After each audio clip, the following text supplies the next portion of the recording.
archive memory access. If an item does not appear in our records, it does not exist. Hello there, everyone, and welcome back to Tales from the Archives. I am Grayson of Mortis FM, one of your lovely hosts, but definitely not the loveliest. Right above me is the man himself, Seth. It's Seth. Beyond the Dune Sea. Yes. And next to him is his lovely bearded compadre, co-host of Beyond the Dune Sea. Yes. Hello there. Hello there. Excited to be here. And then, hey, look at this guy. Look at this guy. Hey, I'm Will from not Beyond the Dune Sea. He's Will of the Force. The Force. Yeah, that guy. He's there. It's strong with him. It is strong with him. Will Yeah. Will is the strongest of them all. We are back with Heir to the Empire by Timothy Zahn, part 2. I believe we are covering chapters 17 to the end of the book. There's 32 chapters. So I've got some. We're gonna go through. We're gonna talk. You guys know the drill if you've been a part of it. If you have not, welcome. We're glad you're here. Please let us know in the chat if you're done with the book, if you've been keeping up just through us, if you're already finished with the entire trilogy. Either way, we're happy that you're here. We hope that we have at least inspired somehow a little bit for y'all to pick up a book and read. So I'm gonna pull up some chats here. Hopefully it doesn't cover anybody, but we got Owen. What's up, man? Watch the first part today. Thank you, Owen. We appreciate you. Many parts on the way. We've got Gabby, our number one supporter. Gabby, the homie in here. She is the homie. She's always talking about how excited she is for these, and so that keeps me going. That makes me excited. So, thank you for being here, Gabby. We've got Aaron. Let's go, indeed. Let's go. Let's go. Hello, Alan. Thank you for being here. Hi, Alan.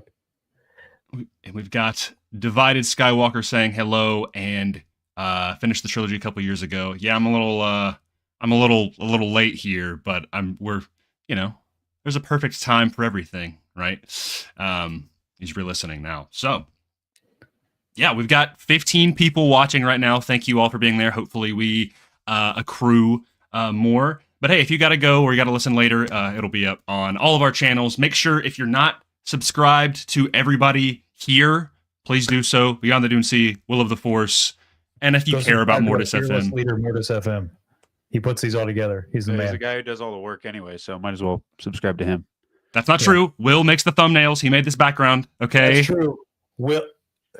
Seth and I are a couple of freeloaders, if we're honest. But I'm the most freeloady. I'm just here.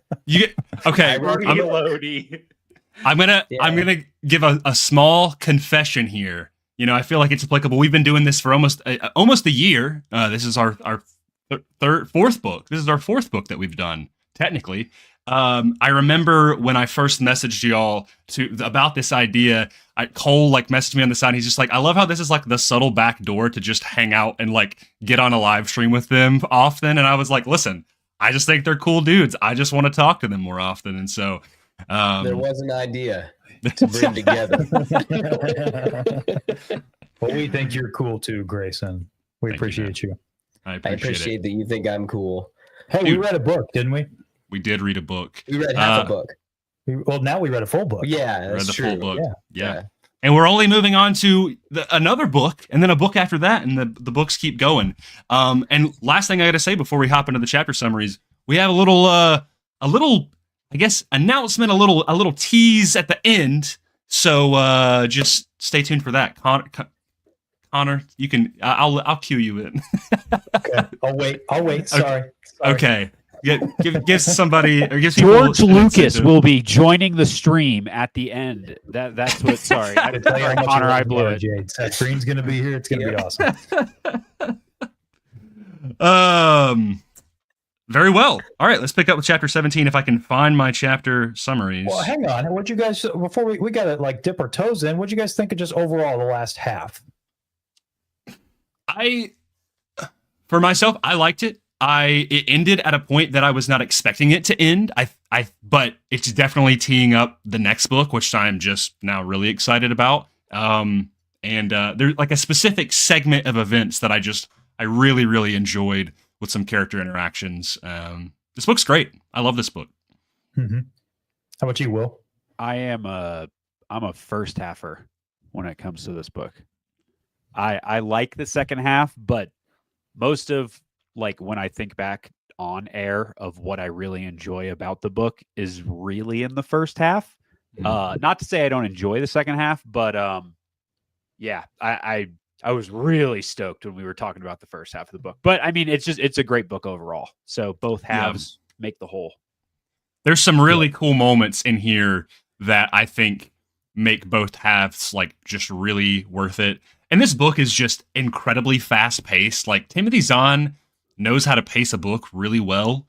And even down to like a lot of stuff, some stuff that's not really important will happen off screen per se. But it never, sometimes I would be like, oh, okay, well that already happened. And I was like, but granted, that didn't really matter that much. So, it speeds the plot quite along. What about y'all two? How do y'all feel about the back half? It ends like A New Hope. It's over. Yep. It does end like A New Hope. Mm-hmm. Read to you by Mark Thompson. Yep.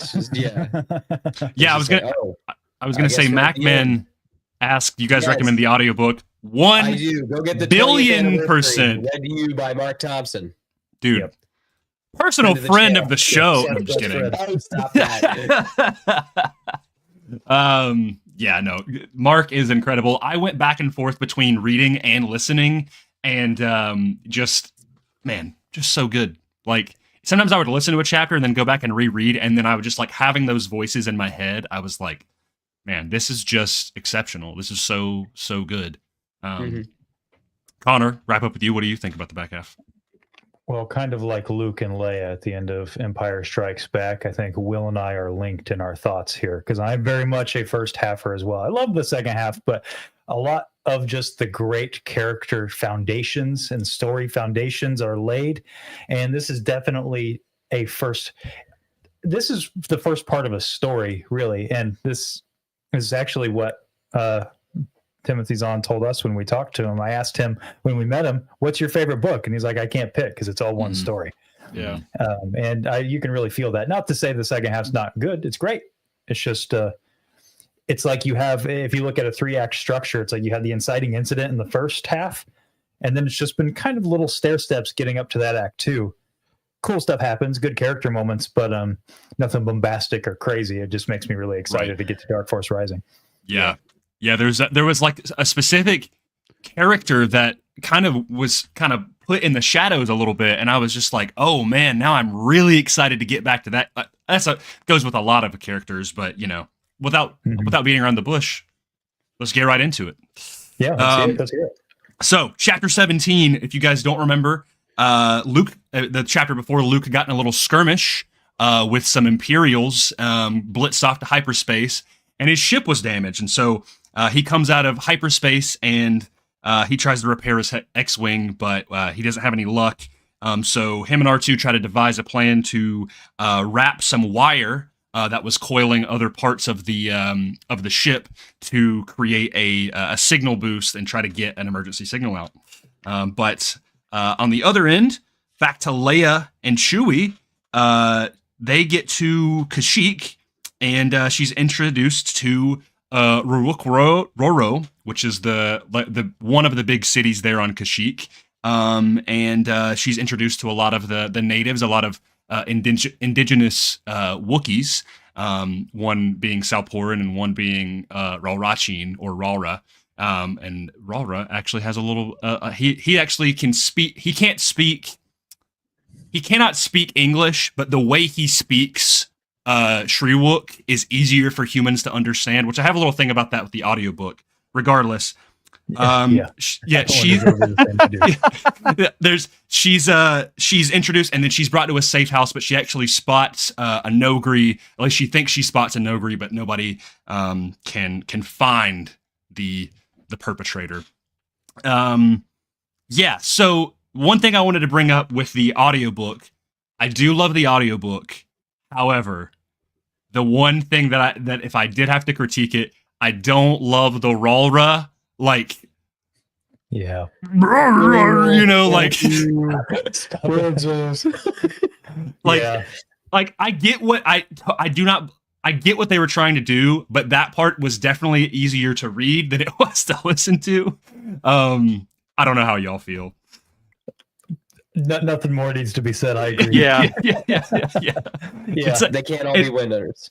Yeah. And I so appreciate the attempt. yeah, it's like it's a cool idea. I think it also threw me off when I was listening because I read the chapter and then I was like, you know what, I'm going to listen through it, see what happens. And I was like, and then I got thrown off. I was like, wait, can Ralra speak English or I'm confused? And then I was like, no, it's definitely just kind of like an interesting way to try to make it seem like, hey, he's speaking Shriwook, but it's easier for humans to understand. So Yeah. but Until it's explained that Leia, like when Leia says the thing to Chewbacca about like, oh, have you just had a speech impediment the whole time? And then Right. Chewbacca laughs, and then he's like, well, actually, I'm the one with the speech impediment. Before it gets to that, I honestly, like, the first time I read this or listened to it, I was like, is this just their way of getting around captions, like in a film? right. I was like, there's got to be a different explanation for this. And then they explained it, and I was like, oh, all right. He's got a speech impediment that makes him speak English. Cool. Yeah. You know what? I kind of like little like Timothy Zahnisms like that. Oh, if you yeah. will. It reminds me of the Luke thing, which I know we've Mhm. not, or Jara Oos, excuse me, because Yeah. we've spoiler alert, not gotten to that yet. Who is Uh, that? Yeah, I know, right? But it reminds me of the Jara Oos thing. It's a matter of medium, and I do appreciate that. I think that's kind of cool that he goes to those lengths to explain certain things. Mhm. But yeah, Yeah. The only other thing I can think of that's like that is the deleted scene of Anakin speaking droid from Revenge of the Right. Sith. Right. That's the only other thing I can think of. Yeah. Yeah, I definitely think if it was a film, like the same thing would have happened where it's like, here's a Wookiee that she can understand much better. Because like you've got to think Han has been with Chewbacca way longer and he understands him way better. But Leia never really got that exposure to Wookiees before, so it's like they could still explain that, but then there likely still would be like, if it was a movie, there would definitely be captions, you know, based on like what you said with the Jora Oos thing. The mediums cause you to have to do different things from time to time, so that's just one of those. Yeah, it's one of those things. Like, don't overthink it. You know. No, yeah, exactly. Oh, sorry. Go ahead. No, I was going to ask if there's any other thoughts before I hop on to chapter 18. I just wanted to say about this whole Luke being stuck in space thing. It's such a silly thing, but I love this. I think it's so fun. We very rarely get like these little slice of life things, if you will. I know he's in a lot of danger here, but it does feel very casual. And I feel like Luke, and Leia and Han, all three of them really. Maybe it's because I have not read a lot of the EU books. I'm sure there's a lot more of this if you read them all. But there's just not a lot of those just small character moments where we get to just get a moment of him being a mechanic out, like he's broken down on the side of the road. Him and R2 have to make do. It's the closest moment I can think of it is in Empire before they meet Yoda, is when they're like when they're plopped down on Dagobah, but it's like it's a little bit more extensive than that, right? Well, it reminds me of like when the Falcon goes into the asteroid. Oh and has to chill out they're just chilling out. The amount of time, that they're working on the Falcon. Like that's something I love about Star Wars is that stuff breaks and they have to kind of just work on the fly. Yeah, and I kind of dig that like Luke has that much faith in R2. Yeah. And it's like, hey, I'm gonna go into hibernation. We're gonna figure this out. That's crazy. And once again, like the first half, I forget how we pointed something out like this in the first half. I don't remember what, but it's not just a jargon here. That there's an actual idea about what R2 is doing, about unspinning the wire and creating an antenna. Like there is thought behind the science of this, which goes, to Zahn's scientific background. But I just really like this scene. It's one of my favorites from the book, funny enough. I just, this whole bit of them being stuck in space. I just like the little moments between him and R2. The lore about Jedi hibernation is awesome. Yeah. It's just a really fun scene. Well, again, like Jedis are very, very powerful, but yet everybody's susceptible to space. Yeah. So it's kind of cool. Yeah. Yeah. Super fun. Mm-hmm. This is one of the easiest parts for me when I'm thinking about like, oh, what if this was animation or like a Clone Wars style of just seeing like the X-Wing in space and it's just going back and forth between Luke and R2 and he's just like trying to figure it out. Just an entire 20-minute episode, maybe even less, just of that where it's like, oh, what happened this week? And then you get done and you're like, oh, he's still in space. But like just that point, it's very cool just how, like you said, Connor, how slice of life it is, just under a microscope. And there's a cool point later on, no spoilers, where there's where Mara Jade and Luke are talking, and it's brought up again how well versed Luke technically is with R2, and there's a couple points. So this entire book is going into it. It's kind of like when it's that nod of like how good of a mechanic and how good of a pilot Anakin is. It's like everybody knows Anakin as a Jedi. Everybody knows Luke as a Jedi and swinging around a lightsaber and using the Force. But then it's like, oh, this is broken. How do we fix it? They could go under the hood and actually take it apart and deal with it. Very much Luke Moisture Farm X. It's very cool. It also, you mentioned taking it apart. A weird connection as well to like American Graffiti with George's love of cars, right? Of like starships and pod racers convert to cars, and so it's cool to be like, hey, here's this main character that can take apart his car, and you know, he's like, all right, I'm gonna take a nap now. It's really cool. Yeah, great stuff. Yeah, really good. Chapter 18. Luke is abruptly awakened, the Force awakened. Nope. By R2 and is found by the wild card. And I had to. We'll get into that in a second. I don't need to interrupt myself. He comes aboard and he meets with Talon Card, and they discuss very briefly. And Luke is shot in the back with shot or stabbed in the back with a stun gun, and is knocked unconscious. One little thing about this chapter that Will can attest. I'll send him the most random messages about like arbitrary things that I completely overthink. And this is one that I actually didn't message him about because I eventually figured it out myself, and I was like, this is dumb. But the Force tube thing, do you know how? So the wild card floats over the X-wing, and they're like, we're going to send out a Force tube to so you can get into the ship. And I was like, what is this? I was like, a Force tube? What is that? And then I looked it up, and I was like, when I looked up the comic book version, I was like, oh, gotcha. Okay, it's like a giant like ray shield tunnel thing that comes in. It like seals in the vacuum of space so he can fly in, because it's like, I guess they have like a docking bay port underneath the ship, but it's not big enough to like fit the X-wing in. So, and I also I believe the wild card is a Action 4 bulk class transport. Anyway, and I went through in my tabletop RPG book and actually found that ship in there, and I was like, no way, that's so cool. But yeah, it's anyway, it's still a canon ship, so now you know. I always thought it was like the tube that Augustus Gloop gets stuck in Charlie and the Chocolate Factory. That just no, it's like, it literally is like a floating ray shield thing. But yeah, it's really cool. That again, that whole chapter is really cool. I just got to say, Talon Card shot up to one of my favorite characters in this. Cool.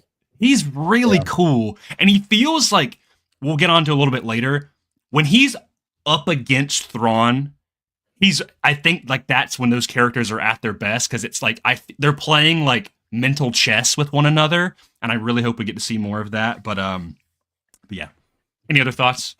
I really like this one. I knew the big twist about Mara Jade that we'll talk about when we get to the end. Sure, but I didn't know why she had the animosity toward Luke, and so the way that continues to be laid out, I think, is really good.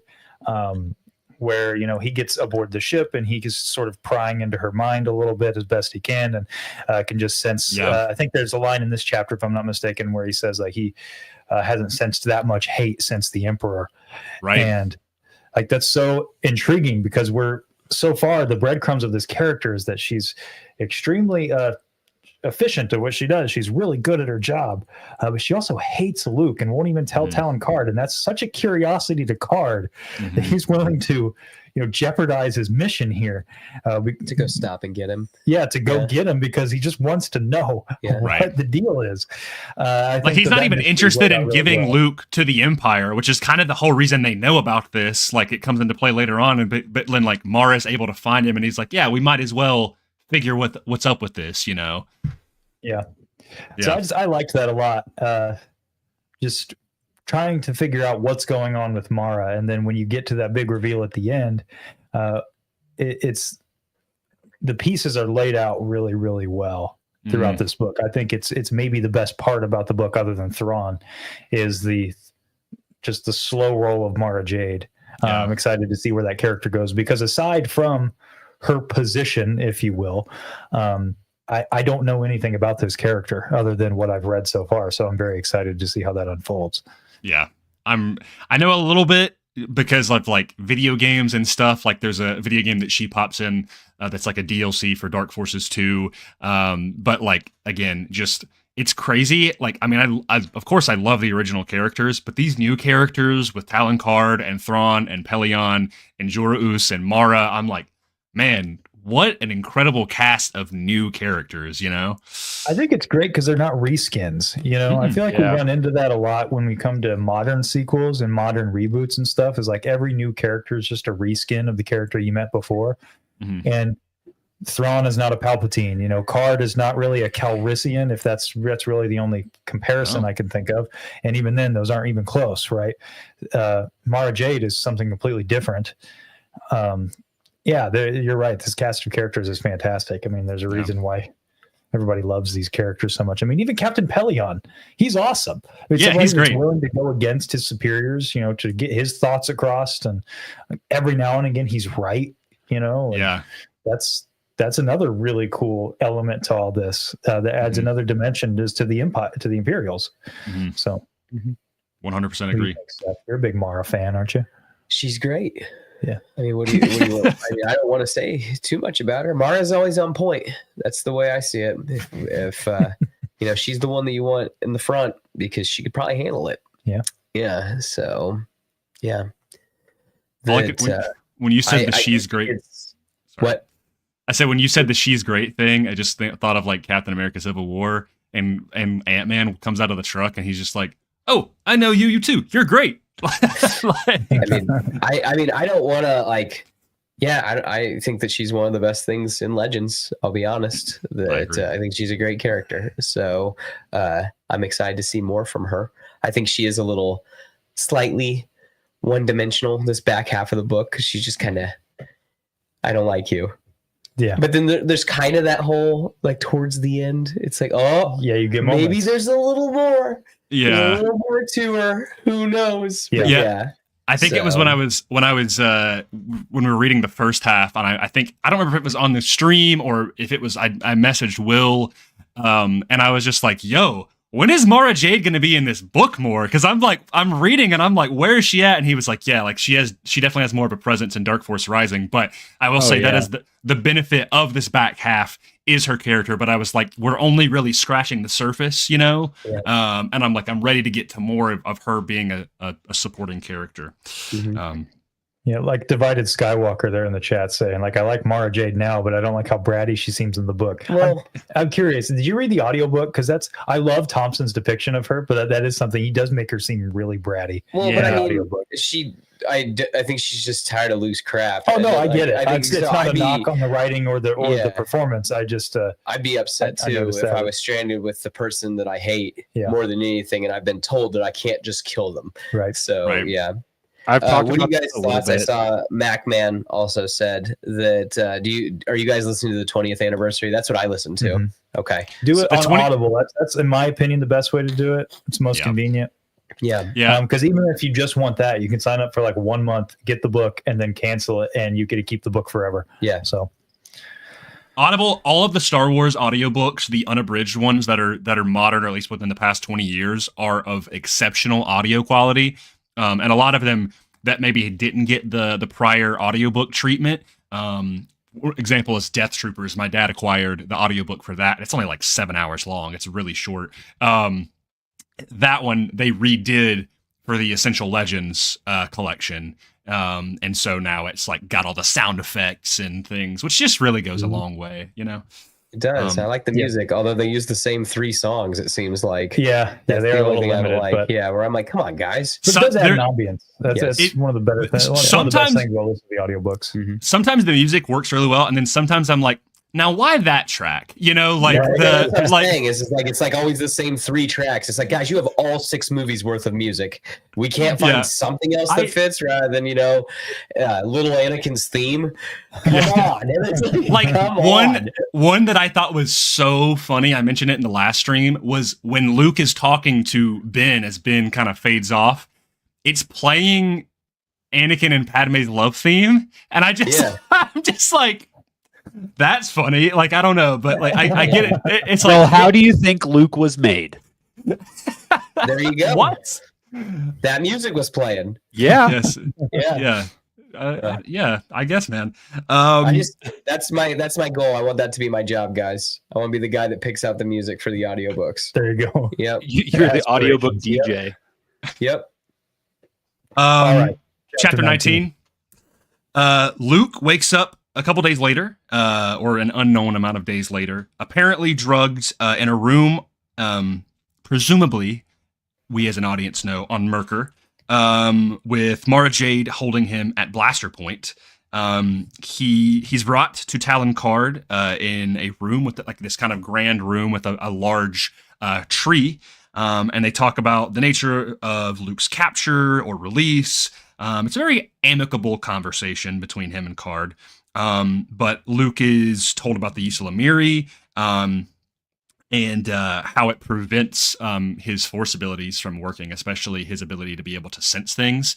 In the chapter prior, he's like trying to get a feel for the ship, and he's like, I don't sense anything back there. So, but he's returned to his room, and he starts thinking of a way to escape. Really good chapter. It's a good chapter. This is another one that has a lot of really interesting nuggets in it. I love how kind Luke is. It's an underrated trait of Luke Skywalker, I think. Just how he just is really kind to everybody, and especially his captors. You know, he just never loses a step with his just his heart of gold, which is really cool in this chapter. My favorite thing about Luke, even to like the first time you see it, is when he comes back in the all black and the green lightsaber, is in Jabba's palace when.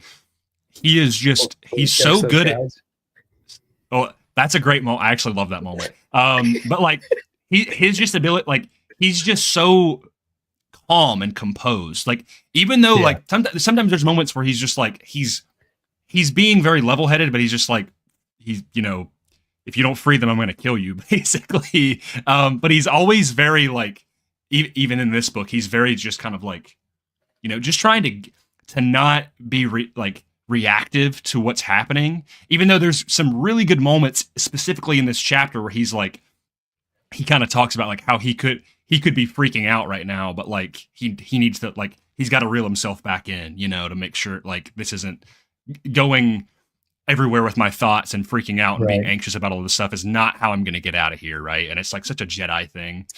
Well, it makes when he pops off even better, because you're like, oh, he's mad now. Like at the end of RTJ, he's mad. We haven't seen this guy mad. So this is a big deal. He's usually pretty calm. But I just liked that. And also, a lore thing I wanted to get your guys' thoughts on. Maybe it's something that's in Legends and I don't know about it. So Luke makes mention about how fortresses with trees are typically signs of evil.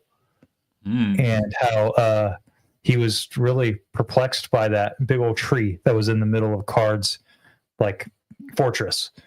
I thought this was a really interesting detail that I wondered if it's shown up anymore in Legends. If this was, because he said it was like almost like fairy tales he was told as a kid. Yeah, that is such an interesting detail to put in there. That like, because when I think of a tree, I almost picture like Gondor, like being in the middle of a palace or something, like out there in the courtyard. I think that he was digging though, because that's what the Yosilamari are chilling on, right? Right. Yes. I think that he was digging for that.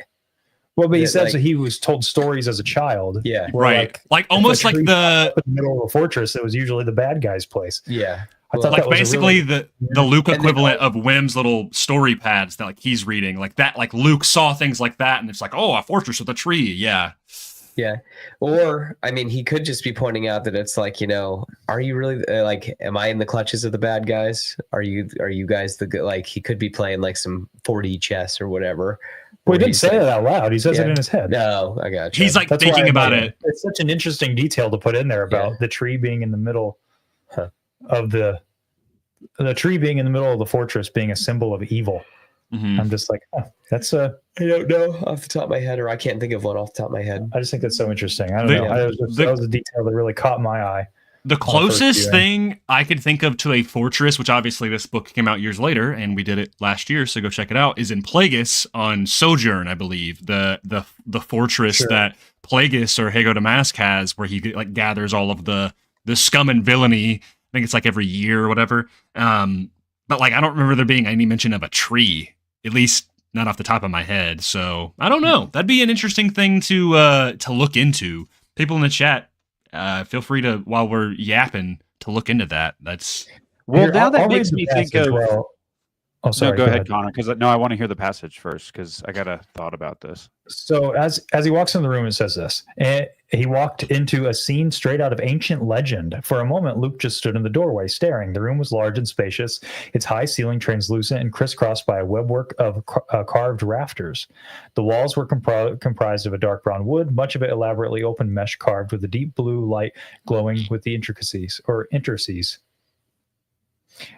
Other luxuries were scattered sparingly. Let me skip ahead a little bit. But all that was secondary, taken in peripherally or at a later time entirely.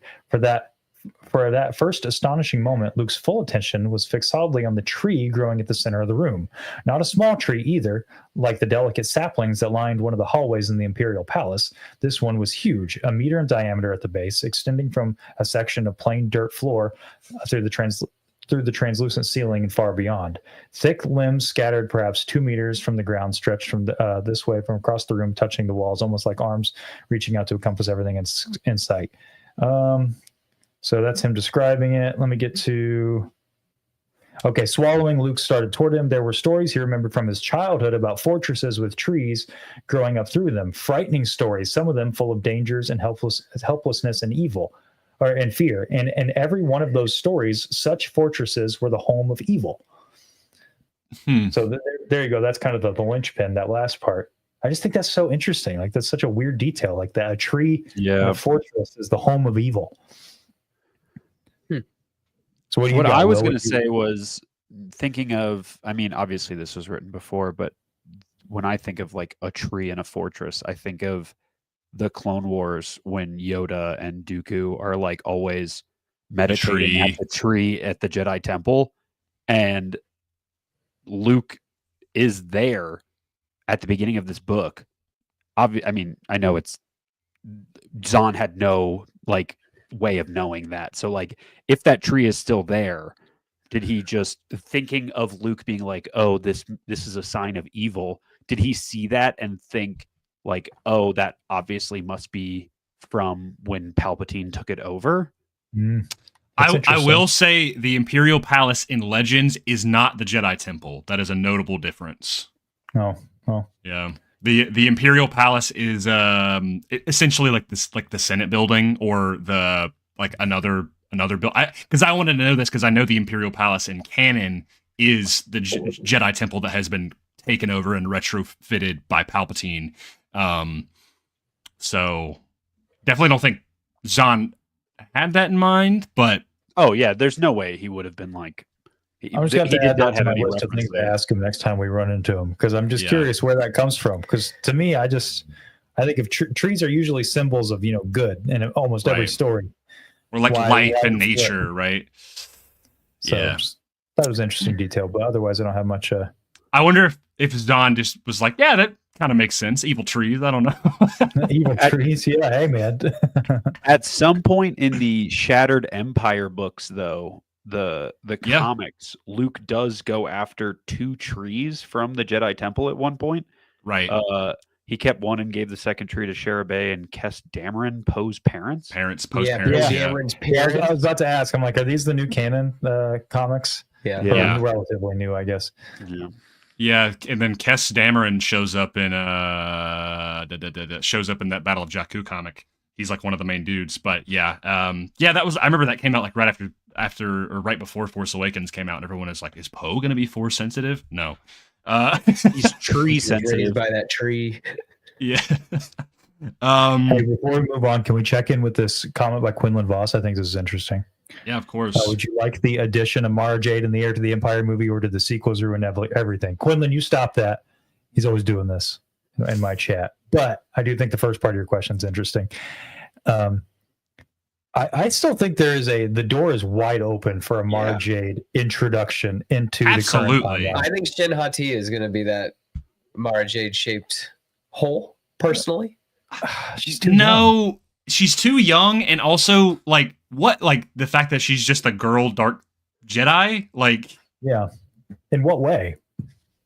Because also keep in mind the Emperor's Hand is a canon title. It's obviously in Legends and in canon it's shared by multiple people. The one Emperor's Hand that she's not the only one. The only spoilers. The only canon Emperor's Hand we know was actually Gar Saxon in Rebels. He was one of the Emperor's Hands. But that's the only one we know of. So I think, yes, the door is open. Was he just like Emperor's Hand in title?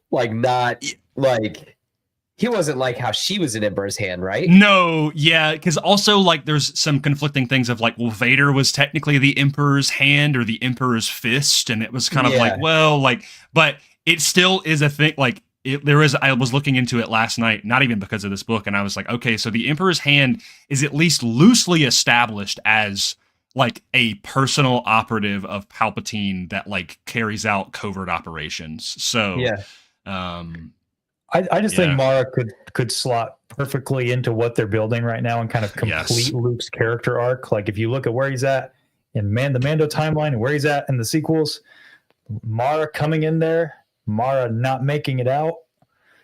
You could even do the same spin with Kylo taking her out, something similar happens in Legends, it all works, I think, and that would be a perfect explanation to why Luke's not in the best mood when we meet him again. Go ahead, Will. Seth, because I know you are extremely well versed in the power scale of Mara Jade.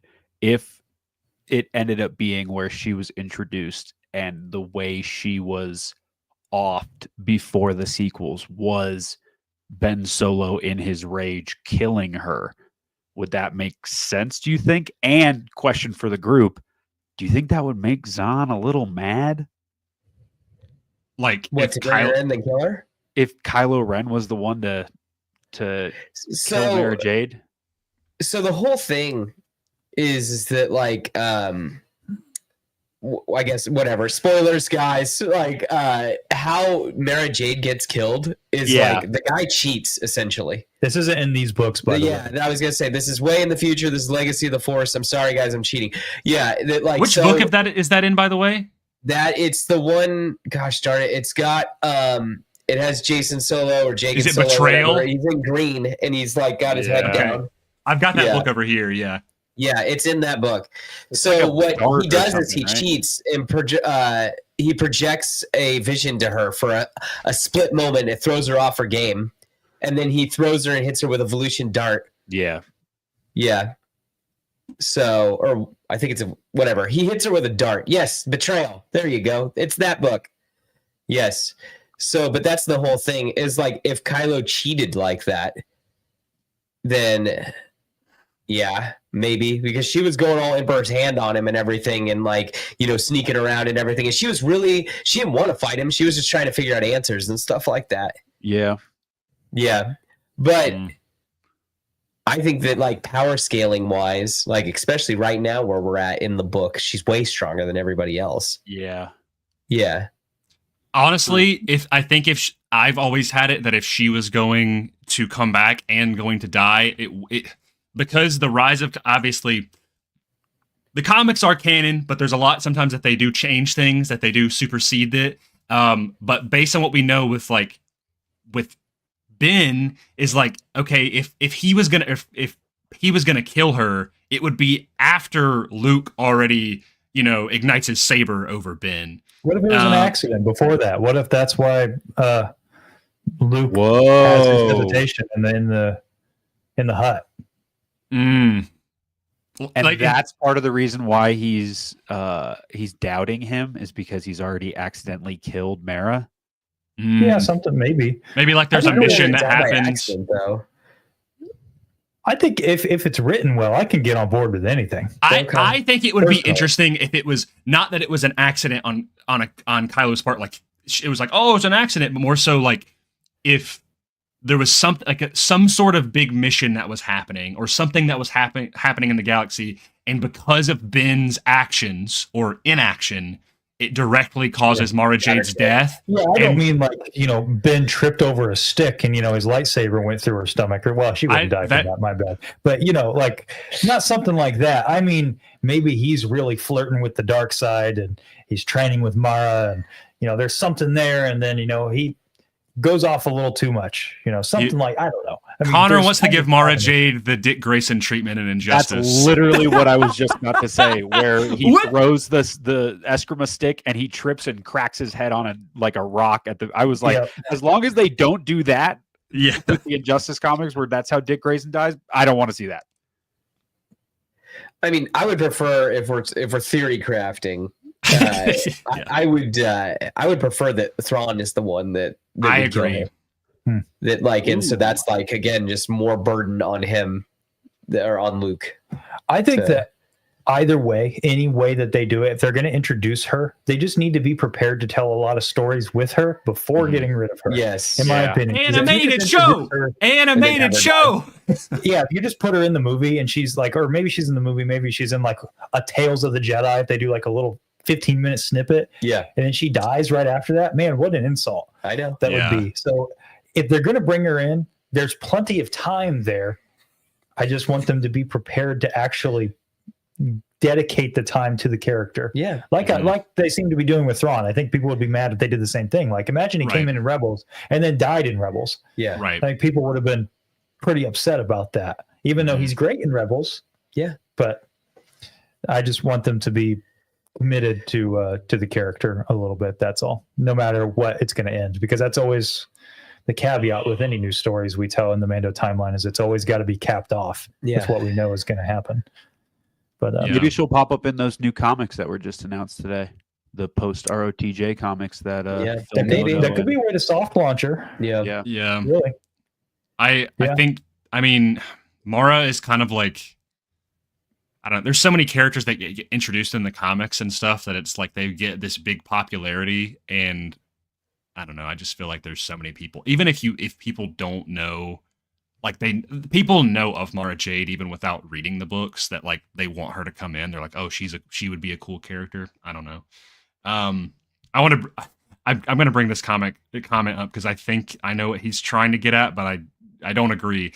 I think you're saying that because Ben is Skywalker is Luke and Mara's son in Legends, but like effectively Ben Solo is Jason Solo. Yeah. So like it's more of a namesake thing. And especially given the context of Kenobi, I like Ben Solo being the name of her kid. So Kenobi mention hype. Okay. Don't get carried away now. Anyway, so I really like it that Luke's like room doesn't have any like he's like the window's open and everything because they're just banking on the fact that he can't do anything. It's not open; it's locked. Oh, I thought his window was like hanging open, like he could get out. Are you sure? Yeah, I thought the same thing. Yeah, no, it's just locked. He says the window's locked. He can see out of it, but it's locked. I can pull it up. I thought he could feel the breeze and everything coming in and stuff. They were like, yeah, we're just.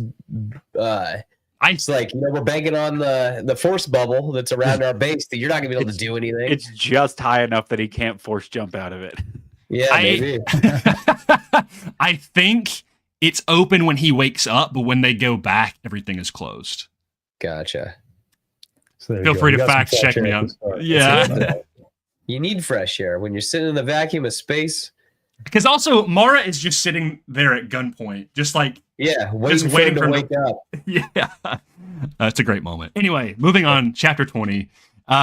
This is a really fun chapter, and a little bit lengthier of an explanation, so bear with me here. Han and Lando arrive on the planet Abrigado Ray in the Abrigado system, attempting to make contact with an informant for Card.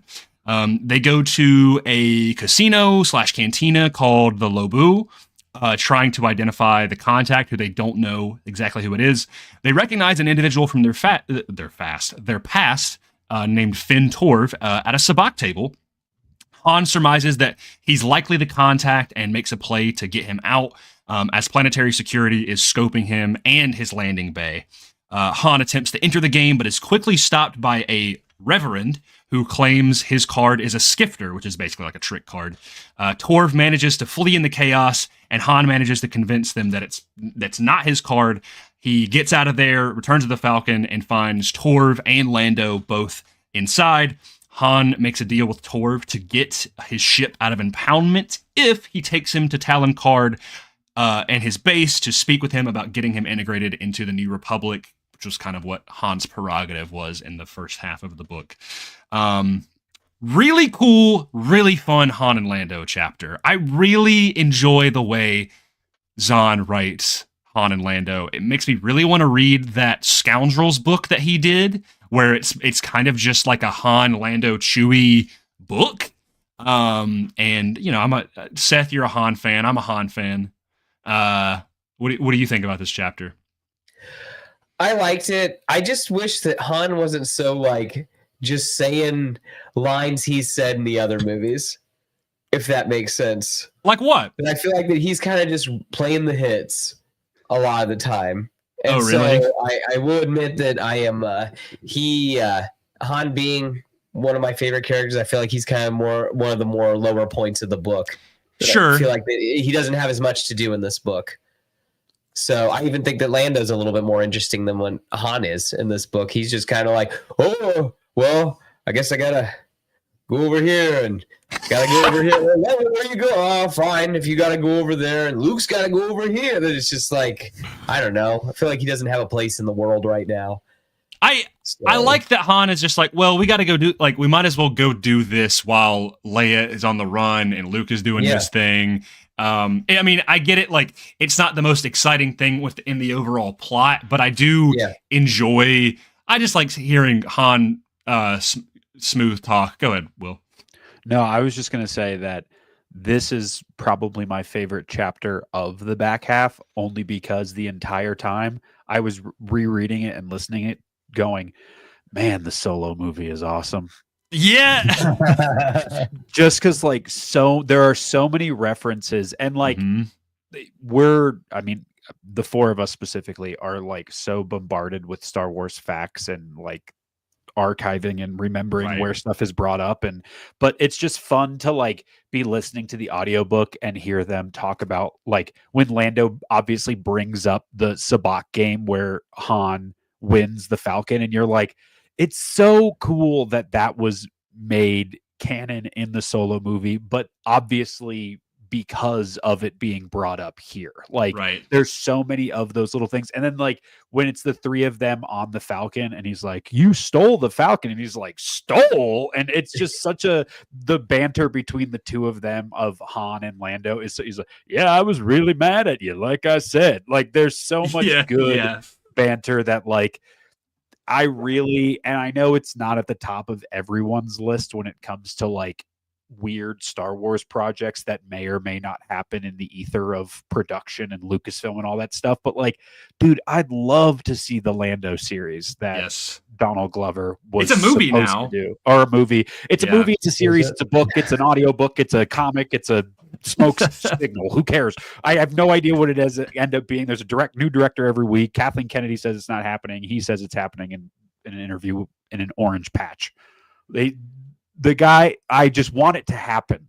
Yeah. And to see all of that stuff of like young Lando, and even if it's like, I know young Lando in between Solo and I guess when he shows up in Empire would be fun, but like dude, show me what he's doing now. Like post Return of the Jedi. That's the fun stuff that Lando's doing.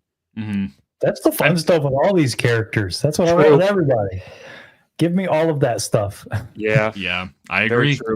I wish it was I really wish there was a parallel like animated series, just like what Clone Wars was doing, where it's like, hey, here's all of these adventures they went on between episode 2 and 3. It's like, well, here's all of these adventures they went on between 6 and 7, except it's 30 years as opposed to 3 years, you know? And it's like, and even if it's like, oh, we pick up like, you know, it's only a handful of years in that realm. They're such classic characters, and I feel like that would be such a slam dunk. But it's cool hearing about them talk about Han winning the Falcon, and like drawing the similarities, but also like there being some differences of like, oh, well, I had all of these ships, and you were supposed to pick one of these other ships, but you picked the souped up one in the back that you weren't supposed to see, sort of thing. Yeah. And it's like, well, obviously that's different, but that's still really cool. Like, it still feels authentic, you know? By the way, the planet that they're on, or this system that they're on, the Abrogado system. So in that episode where what is the maneuver that is used in the first chapter of the book that Thrawn does? The Holdo maneuver. No, the Marge Sabal maneuver. Dang it! Why can't I remember it? It's Marge Sabal. Marge Sabal, yeah. Or Marge Sabal, yeah. So the same episode in Clone Wars where that happens, that also the Malevolence arc, that system is where it takes place. Now they're not on the planet; they're on one of like the Red Suns or whatever. Superman Red Sun. Sorry. And it's but yeah, it's pretty cool. It's just like, oh, it's cool that Dave was just like, yeah, let's make it that thing. And like, you can tell that when he was making Clone Wars, like how much Heir meant to him. So I hope as we go forward, there's more of those acknowledgments, even down to Wayland being in Bad Batch, you know. But any other thoughts? Okay, 21. Telencard informs Mara that some company is visiting, and that with Torv, and orders her to relocate Luke to basically a shed, a smaller building where R2 is located, but in a separate room, as well as hide his X-wing deeper into the forest. Luke is able to speak to R2. Luke goes there. He finds out R2 is in the adjacent building. He's able to speak to R2 via a small little outlet that a little bit of sound can get through. After pulling the wire, he realizes there's no power going from it, and he attempts to take his robotic hand, with some help from R2, to pull out one of the power cells to give a little bit of power to the door. Really cool, creative problem solving here. Another great moment between Luke and R2. Great. Go ahead. I love a good moment with a robot hand. Like, if you got a robot hand, you might as well use it, like or find a creative way to use it, like the whole Anakin crushing Asajj Ventress's arm in the 2D Clone Wars, making her drop the lightsaber, or even in Revenge of the Sith when they're falling down the elevator shaft and he grabs onto the wires or whatever. With I love that stuff, because it's like, if you got it, you might as well find a creative way to use it, because it makes the character unique. So. It's cool because he sacrificed the use of your hand to be able to get out. Yeah. Would you find another way to get out? He doesn't. No, I mean, this seems like the best method. Okay. Yeah. Especially he also doesn't fix it afterward. He also, he doesn't fully sacrifice it, because I think it has like 2 little power nodules in it, and he takes one out, and I don't know if he puts it back in, but he does say it like it's kind of like. It's not operating to peak efficiency, which is cool. I remember him talking about that later to her. Yeah. Mm-hmm. They're arguing in the woods. Yeah. In the woods. In the woods. Yeah. Another sprinkling of information. I think it's in this chapter that we get confirmation that Mara Jade was indeed at Jabba's palace, just like in Luke's vision. So it's just another one of those breadcrumbs. What's going on with this lady? Yeah. I had to go back and figure out when she... Yeah, she's like, oh, she was in Jabba's palace. Let me go pull up Return of the Jedi and see if she's there. No, she's not. This actually made me start to question some stuff, because when I got to this point, like I said, I knew she was the Emperor's hand, but I didn't know to what degree? Like I didn't know anything else. Yeah. And so once we started getting the stuff about Jabba's palace, I was like, now wait a minute. Was she at the Emperor's hand later? Is this not related to Luke? Because I know that other authors built on Mara Jade. So I'm like, in these books, is her beef with Luke something completely different that's just something that happened at Jabba's palace? Yeah. That's interesting. And I was really looking forward. So just the way that this was written, even though I knew the twist, I still got the twist. It was kind of cool. Yeah, I had like, I wasn't on that level of confusion, but I definitely was like, wait, Jabba's okay, interesting. I was like, well, it's lining up with the vision, but we'll see. And when we get to that moment, I would like to read, at least select points of that chapter, because I think it's just really well written. There's a fun moment where Lando is like, like, she looked familiar too, and I'm like, oh, because obviously Jabba's palace when he's her named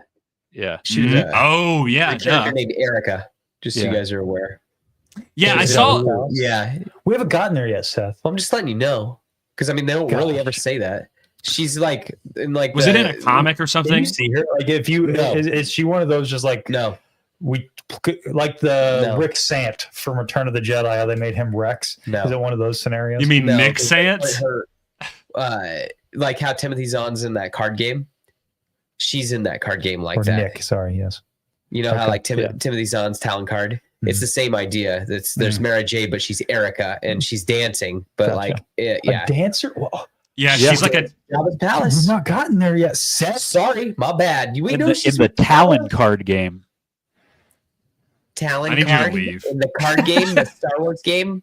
Yeah. This is where Will of the Force has to leave, guys. Yeah, sorry, that's it. That's my time. I knew about this moment only because there was a while back I saw a piece of art and it was like Mara Jade at Jabba's palace as I guess Erica, and she's like in like this blue like costume, and her like face is kind of covered by this like veil thing like halfway. Yeah. And I was like, I'm all right, and then I was like, oh, that's this. Okay, interesting. Yeah, I can try to. There's also a Star Wars mini of her as Erica. Is it ER or ERI? Erica Muse. How about that? Erica or Erica? Erica. Yeah. Gotcha. Cool. Yeah, it's interesting. Oh, he got it. He found it. Yep, that's the one. They're just like, and she's here, guys. Yeah. Nailed it. That's not the image I was talking about, but that's fine. And there's your boy right there. There's Lando right there. Yep. She looks familiar. Wasn't she one of those dancers? Yep. To lock in. And there's Dice Noodles. Wait, is there Droopy McCool in the back? I don't think so. Han's back there, though. Is he? Oh, yeah, he is. Not that he knows it or not. All right, we're done here. Oh, okay. I wasn't sure if you couldn't remove it. We're done here. Yeah. So cool little chapter. Also, this was a chapter that sparked a little bit of intrigue for me, of kind of similar to the Chewbacca thing. And I messaged Will about this, was how much at this point in the timeline does Luke understand R2? And I've gotten to the conclusion. I figured it out. But essentially, like, I was thinking in the original trilogy, like, he kind of understands astromech, but he doesn't fully understand. And he'll be like, oh, like, what's he saying or whatever. And so there's parts in the book where it mentions he's like that he looks at the scopes to see what R2 is saying. And basically it's kind of like how, like, he understands most of what R2 is saying, but like sometimes there's specific little things where he's like, what's going on, R2? You know, you're talking about like when he's hooked to the X-wing, he can just read what he's saying, right? Right. He can look at the scopes and be like, but then sometimes it's like when I was a little bit confused when he did the hand thing and he's like, walk me through it, R2. I was like, well, how does he? I was like, I thought he couldn't understand R2, but like I think he understands like generic phrases of like yes, no, whatever. And I'm like, well, how, if he can't fully understand R2, like how is R2 walking him through this? Right. He's projecting. He's got like the schematics. Oh, maybe that's a good train of thought. Like, I know. Greetings, exalted one. R2 video. Yeah, so I think based I can tell, like, Luke has expanded his knowledge of how much he can understand astromech speak, but it's still not like 100%. But I think he can understand it enough to be like, R2, like, is this the right place? Beep yes, or beep once for yes, beep twice for no, sort of thing. Yeah. Should I catch up a little bit with the chat, or sure. Yeah, absolutely. Yes, Perfect. we can't forget the homies at home. See, I love these streams. Thank you, Zeus. Thank we you. love doing them. Thanks, Zeus. That makes me happy to hear. We have 26 people in here, by the way, which is really awesome. So thank y'all for being here. On a Tuesday night. On a Tuesday night, talking about Heir to the Empire. That was another thing, by the way, just to clear up. That is another reason why we waited until after Skeleton Crew, because we were all enjoying that show, and it was just a little bit too much. But now we're back in swing. Take away. Yeah. Take the wind out of the Skeleton Crew's sails.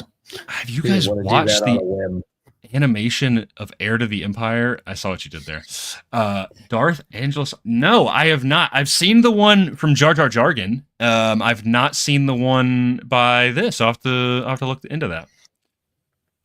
Dude, sardonic. Oh my gosh. I've been meaning to talk about this word. This might be the most used word in the book. Sardonic or sardonically. It's used a lot.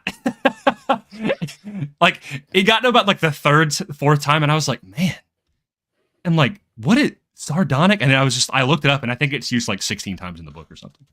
This is just one of those things, I think, whenever you read something or you watch movies or shows, that I pick up on, and it does annoy me when, like, you can feel the writer a little more than you should. Right. You know what I mean? Because they overuse a phrase or something. Like in Breaking Bad, for example, in the first few seasons, it's apples and oranges. Like, you'll have a drug dealer say that, and then you'll have like a lawyer say that. And I'm like, okay. Oh, really? These two people should not be using the same phrases. So oh my gosh. That is a pet peeve of mine as well. That's great. Yeah. Not here. Where's Anakin Skywalker? I hope he shows up in the next book. That'd be cool. That is it. So my dad brought up a question about Force Ghosts, and he was like, a big thing in Legends was like that with the Force Ghost, it was kind of what we see with Ben in this book is it's like, Luke after a certain point couldn't really speak to the Force Ghosts anymore. But with canon, which there's another book we will be doing down the line, don't want to give it away here, which does deal with this a little bit more.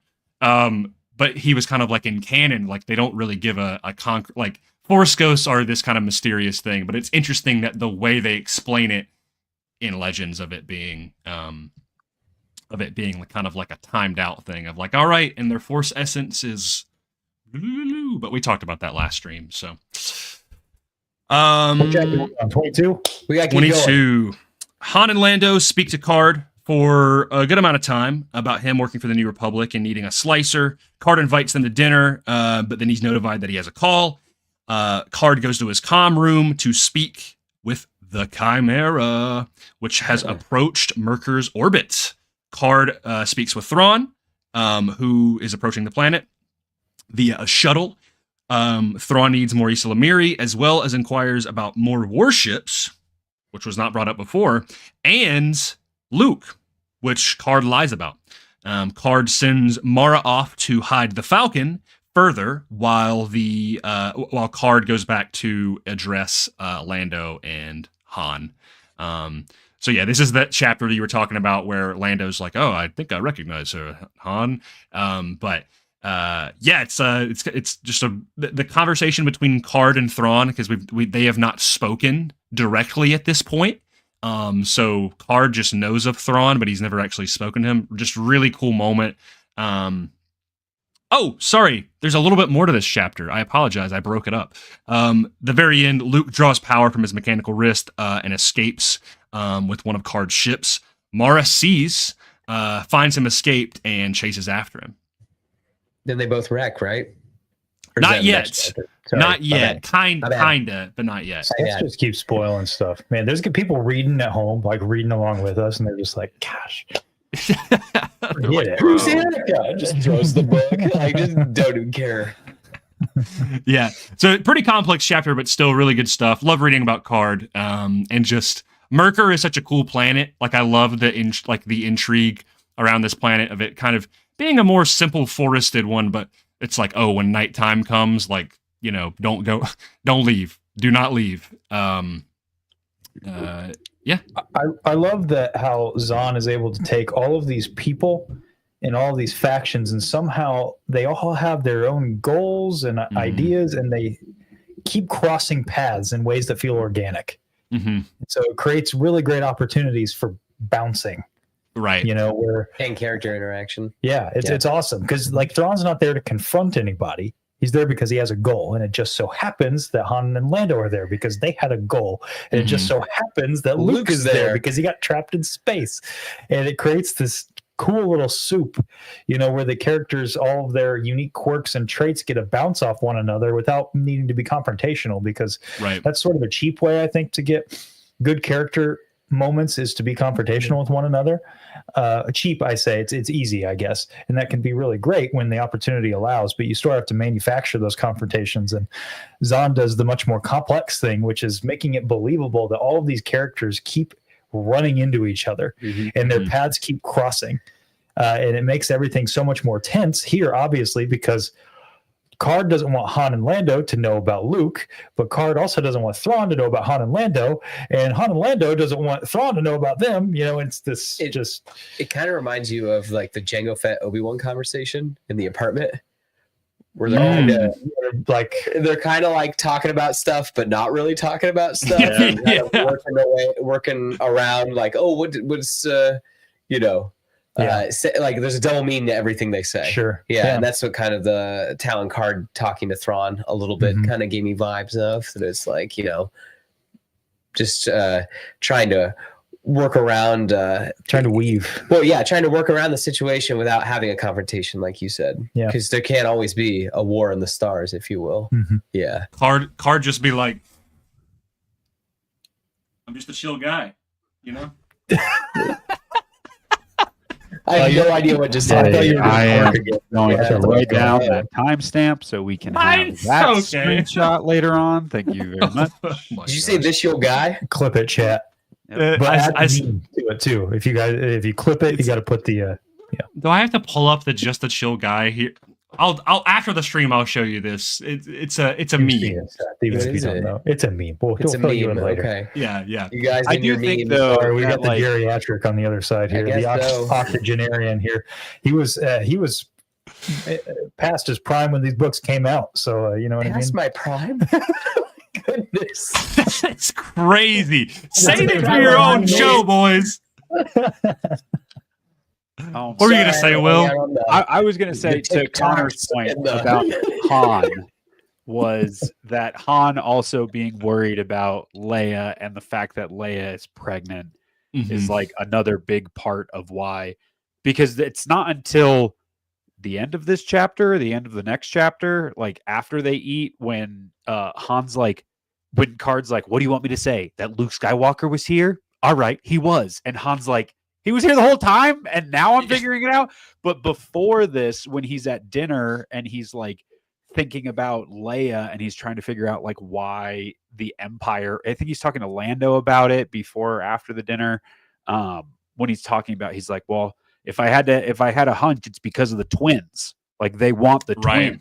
Yeah. I just think that's a very cool, like everything that happens with Leia, and then Leia being on Kashyyyk and how badass Leia is always, but like all of that, and then also the fact that like, and she's pregnant with twins. Like she's not like 9 months pregnant with twins, but like she's doing all this badass stuff. Don't like they say battle. Don't they say she's like is it like 3 months or something? They say a specific number, but yeah, like it's still early on. Yeah, I'm just thinking of the comics, and I'm like, she doesn't have a baby bump, so yeah.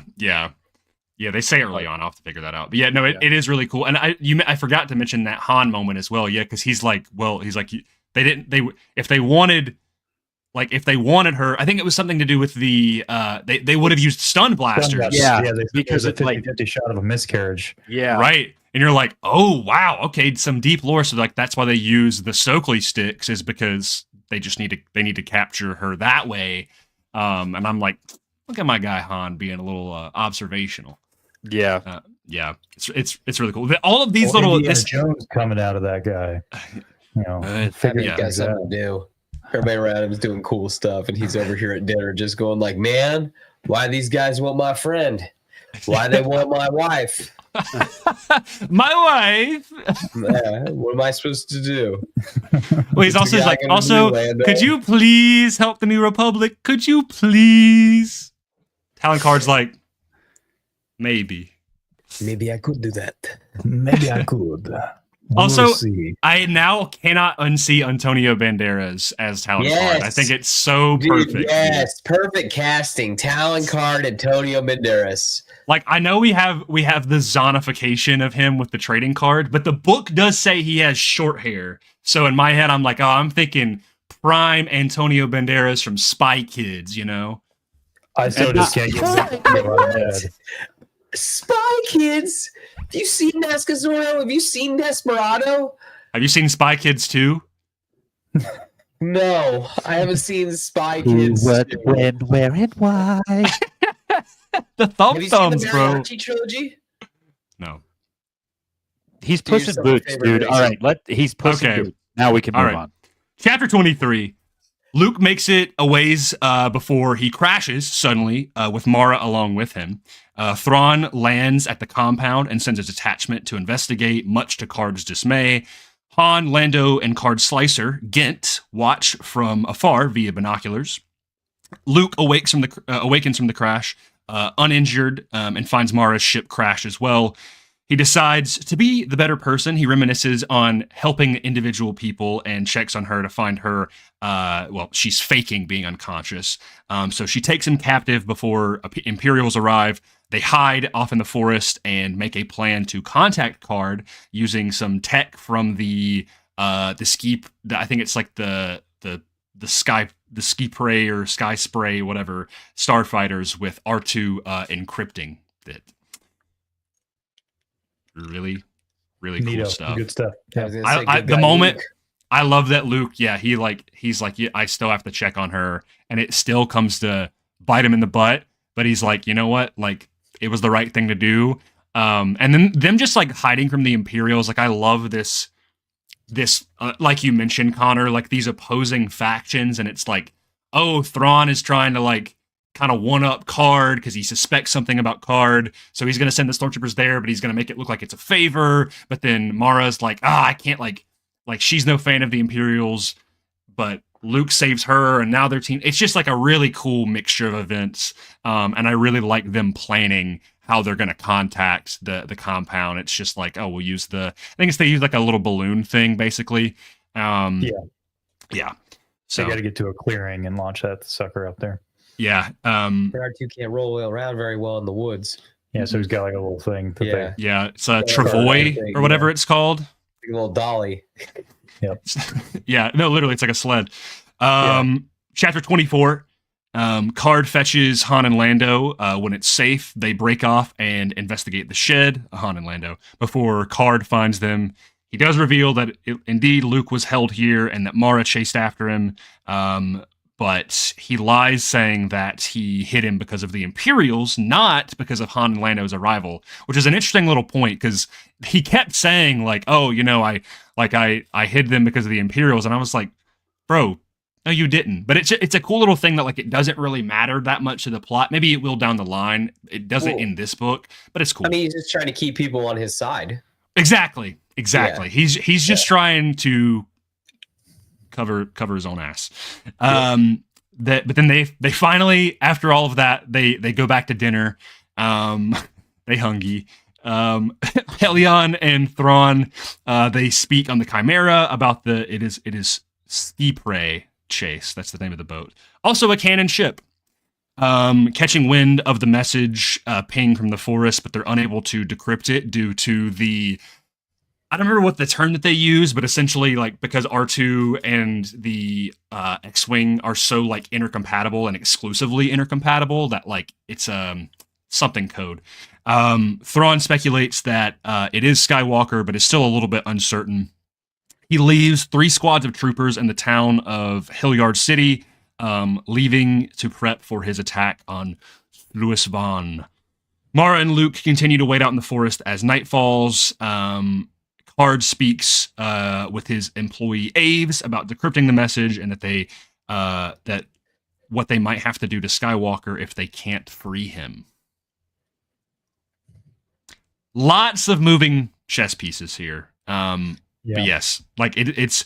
I do find it funny that it's like Han and Lando. They're like, oh, they're here. Okay, they're gonna go off. Okay, they're here. They're gonna go off. Okay, they're like, it's like they go back to dinner like 3 times, and they're finally like, all right, we can chill. But the moment when like this back half, the Mara and Luke stuff in the forest, just super good. Great. Yeah, really good. Yeah, it's definitely the highlight of the back half. I feel like that everything else suffers. By the way, I have a question for you all. A visualization thing. It's hard for me to pinpoint, and this is a question that I actually would love to ask Zahn because I would love to see what he says. Obviously, the comic and the book have like some different visual interpretations. Like think about Talon Card, for example. Talon in the comic has the long hair, but he has short hair in the book. Doesn't matter that much. One thing that I've been curious about is how do y'all envision Mara Jade's wrist holster? Because she has like the forearm sheath or whatever they call it. Yeah. I found it hard. I thought that was strange too. I'm not sure. Because so I like, maybe I'm ADHD about this stuff. I don't know. But I got, originally I was just like, okay, it just goes in here. And so she can just pull it out really quick. But then later on, she mentions that it's hanging upside down. So then I'm like, maybe it's like a Derringer or something like that can like flip out. That's what I was thinking. Almost like a Derringer or like, or maybe it's like that. So she can grab like that. Oh, like that. Yeah, that she could pull like that from it. Oh, that's probably good. So in one of the comics, it does like spring load out like that. I don't know if that's like a different thing later on. I don't even know if it's in the Heir comic.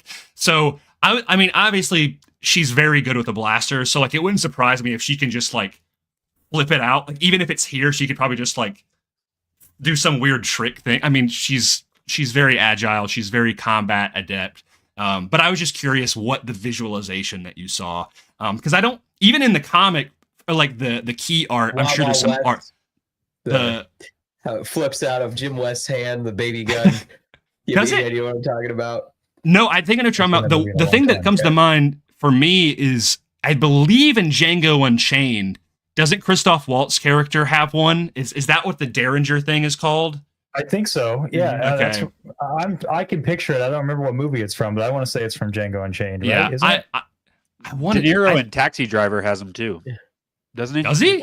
Don't they pop out of his when he's got the mohawk and he's like, I haven't seen Taxi Driver. When he's in the mirror and he keeps doing it like this.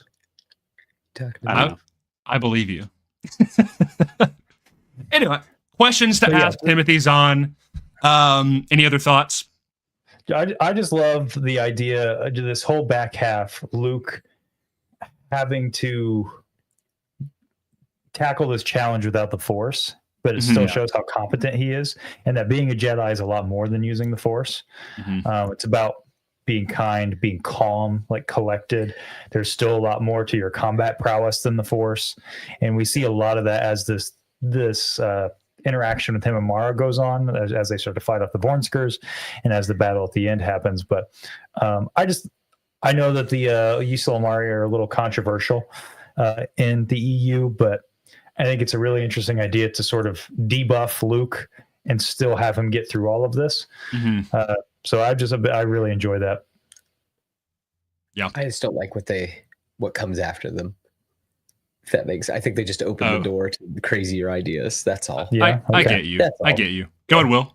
I was going to say, just to use a more recent example, what it kind of reminded me of during my most recent re-listen of a Force-sensitive person who doesn't really rely on their Force abilities. And I know Luke technically can't at the moment, but just because he has to be more technical, is Jod in Skeleton Crew. I mean, throughout Skeleton Crew, he really does his best not to use the Force, and obviously he tries not to because he doesn't want to like show off that he has those Force abilities. But like, so much of his character is what he's doing without the Force, when he can really kind of do whatever he wants with it, especially towards the finale. So just during my own re-listen, that was a character that I was like, oh, that it's very cool when a force sensitive being uses other things other than the force. Because like a lot of times, especially you'll see it online when it comes to Jedi, or can't they just move it with their mind? Can't they just do that? Can't they it's just like that they have to like pick up a screwdriver and actually fix something is very cool, grounded, and it makes them better characters because of it. Yeah. By the way, I just want to pull this up here for y'all beyond the Dune Sea Star Wars. Thank you. Give them Nerd. You're too kind, man. Thank you so much. Yes, appreciate Always that. in here doing nice things. Appreciate you. Mm-hmm. I'm going to pull up a couple more chat things real quick. Everybody else agrees Antonio Banderas. He's always in his prime. He is. I want to bring this up really quickly. We don't have to dwell on it too long, but Quinlan's asking if we think how much the book will align with Dave's alleged Heir to the Empire movie. Still not confirmed if it's going to be that, but probably not much. Yeah. I think it'll be kind of like a Civil War kind of thing where it'll be Heir to the Empire in spirit. Yeah, but they're going to have to work with their own thing, kind of like how the MCU Civil War is. It's there in concept, right? Yeah. The ideas are all there, but like they had to really adapt it to what they had. And it's also really going to depend: is Dave getting one movie? Is he getting more? I know there's been talks like maybe if things go well with Mando and Grogu, it's a possibility like there's more movies on the table, right? Because if there's one, man, it's tough to adapt one book as a movie, but to adapt three as one movies, my goodness, that's a feat. As we've been talking about, like the Heir to the Empire is not. I mean, we say Heir to the Empire colloquially, but it's really the whole story. Mm-hmm. It's Heir to the Empire, Dark Force Rises, and Last Command is one story. So how they do that with the movie, I don't know. I think, like what Seth said, it's going to be a more spirit thing, if it's anything. Well, yeah, there's so much stuff. It's crazy to think about. Like, what could he take to have the spirit of that? Yeah, even the closest thing I can think of is, instead of the Ysalamiri, that Thrawn, like the Ysalamiri in like a much grander sense, are going to be replaced by whatever's going on with Dathomir and the Night Sisters. And that's Thrawn's ace in the hole.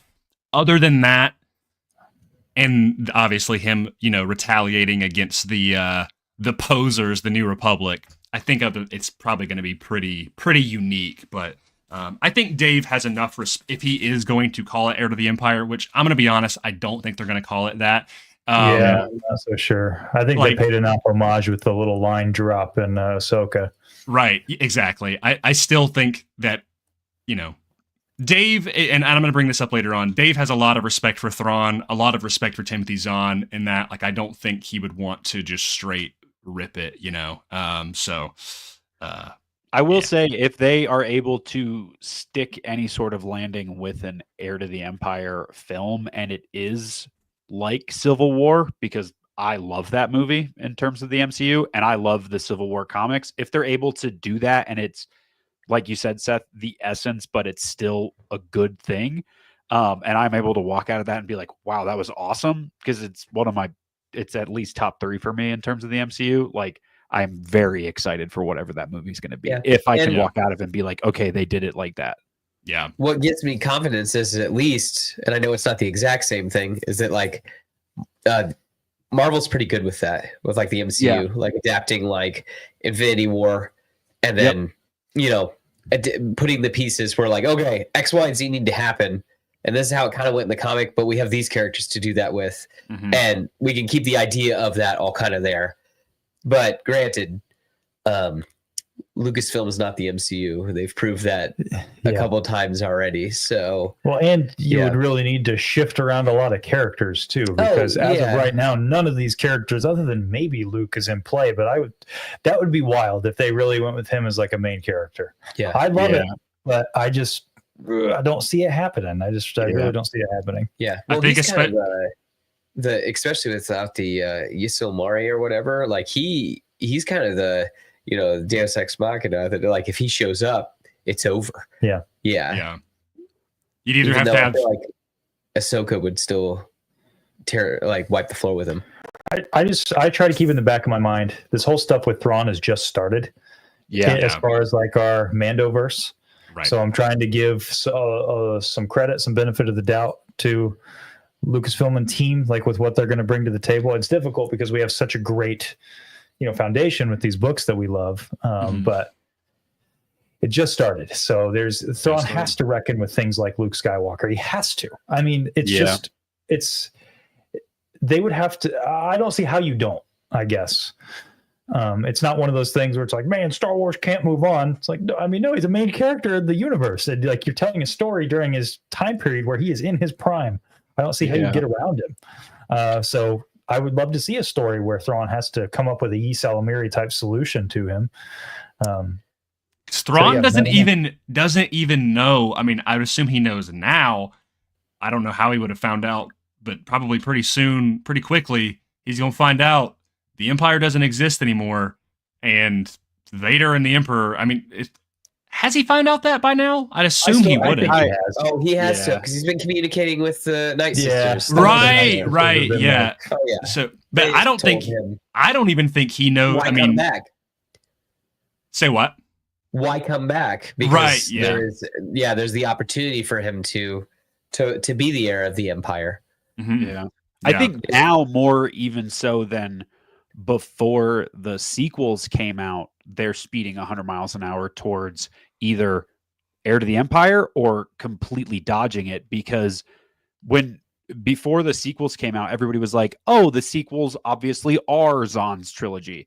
And then the sequels were how many years in advance, so they still have that gap now, because pretty much everything other than the Acolyte that we've seen, and then whatever happens with that Dawn of the Jedi movie, everything is kind of set in this time period between ROTJ and Force Awakens. So for them not to touch what's going on in this book, and obviously Zahn's other stuff and other stuff that's in Legends as well, I feel like it would be so strange. Like you said, Connor, of like, Thrawn has to acknowledge Luke at some point. Like, there are so many things when it comes to Star Wars where I'm like, oh, they have to do that. And then a lot of times they don't. And I'm like, so it's just, I feel like I'm saying now, I think now more than ever, we are more likely to see something heir to the Empire wise in this time frame as a Star Wars fan than we were before Force Awakens came out, or even while the sequels were coming out, because it was set after all of this, technically, if you were to take this part of the time frame. So we will see. I completely agree. I think the big thing here is that they could have, with the Mando timeline, have streamlined us to the sequels, but they haven't. Yeah. They've been building blocks, but they've brought all of these elements that we know and love from Legends for a reason, theoretically. Like Thrawn and all this stuff. There has to be an end game there, because Thrawn's not in the sequels. Yeah. It's like the sequel trilogy is a double-edged sword when it comes to the Mandoverse, because it's like, the end game. And so that's bad in the way that, like, well, certain things can't happen, but you also know some things have to happen. Yeah. Like, something has to happen with Thrawn. And so there is a story there. It has to involve our main characters in some way, because our main characters are a big deal during that time period. Right. There's just a lot on the table. And I think that they've set. I'll leave it with this: they've set the table. It'd be weird if they didn't do anything with it. Yeah. At this point, it's funny. There's a point in that Rise and Fall of the Galactic Empire book, which is a really great read. But it is funny because it's obviously limited by the constraints of what has come out this far, and so it's written during the sequel era, and they're talking about Palpatine's rise, and then of course the Galactic Empire, and then the First Order, and it mentions the Thrawn stuff, and like it says like, oh, we know, it basically says we know Thrawn came back to the main galaxy, but all records of what happened after that to a certain point are just gone. And I was like, well, I mean, yeah, it's gotta wait to be written. Well, the archives are incomplete. Yeah, right, yeah, but it's like whatever Thrawn is doing, I was like, I mean, of course, it's probably going to get retconned. I was like, I mean, considering it's like never mentioned, and of course they didn't know, but it's like it's never mentioned in the sequels or anything. It's like, okay, is the Thrawn stuff going to be that large of a scale, or is it going to be a smaller scale? Or is it going to fizzle out? That's what I worry about. Yep. That's the thing that I think is the biggest part of this that freaks me out is we've become so, at least for me as a MCU watcher, is we've become so spoiled with being like, every time you went to the movies with the MCU, you were like, oh my gosh, they know exactly what's going to happen for the next 5 years. They know what's going to happen in the next movie. It's also connected. And then you look at stuff like Dave, where he has set seeds for stuff like Thrawn and Ezra and Ahsoka so far in advance, where he knows what's going on, where we're like, all right, maybe he does have a plan for this. But then you see stuff like the Acolyte, like, oh, it's not going to get renewed for a second season. Like, we were all planning on it. And you hear Manny Jacinto being like, yeah, we were going to explore Plagueis more and stuff like that, but now it's not going to happen. I worry that there's going to be something where, this is why I really hope Ahsoka season 2 is good, because even if it's fun for us, if the views aren't great and people are like, oh, this is really great, but it doesn't hit like shareholders want it to, I really don't know. I mean, how many movies are on? There's the thing that just came out today about maybe Ryan Gosling and Sean Levy's Star Wars movie. It's like there's so much floating around in the ether that even though, like I said earlier, we're speeding 100 miles an hour towards Heir to the Empire, it could just not happen, right? It could happen 10 years from now. It could happen 20 years from now if they're like, well, actually, we're going to be able to work it out. Like I was saying about the MCU, where we were so bought in on, hey, they had a plan. I hope the story group has that foresight to be able to be like, okay, the next thing that comes out, it'll set up this. But I just think there's so much built on the reception of what's coming out in the now that they're so quick to scrap everything. Right. That's what's scary. Well, they don't learn lessons very well. We already know that if Mando and Grogu doesn't go well, they're going to just scrap all of it. Yeah, which makes me extremely nervous because I think that was not built to be. This is the project in the Disney era that freaks me out the most. I'll be honest. Yeah, I agree. I want it to succeed. I want it to Disney puppeteering out of everything. I want it to blow my mind and me, like, all of my doubts be proven wrong, but it scares me because it's like, well, Mando was definitely not set up to build up to something like this. And it was not meant to be a TV show.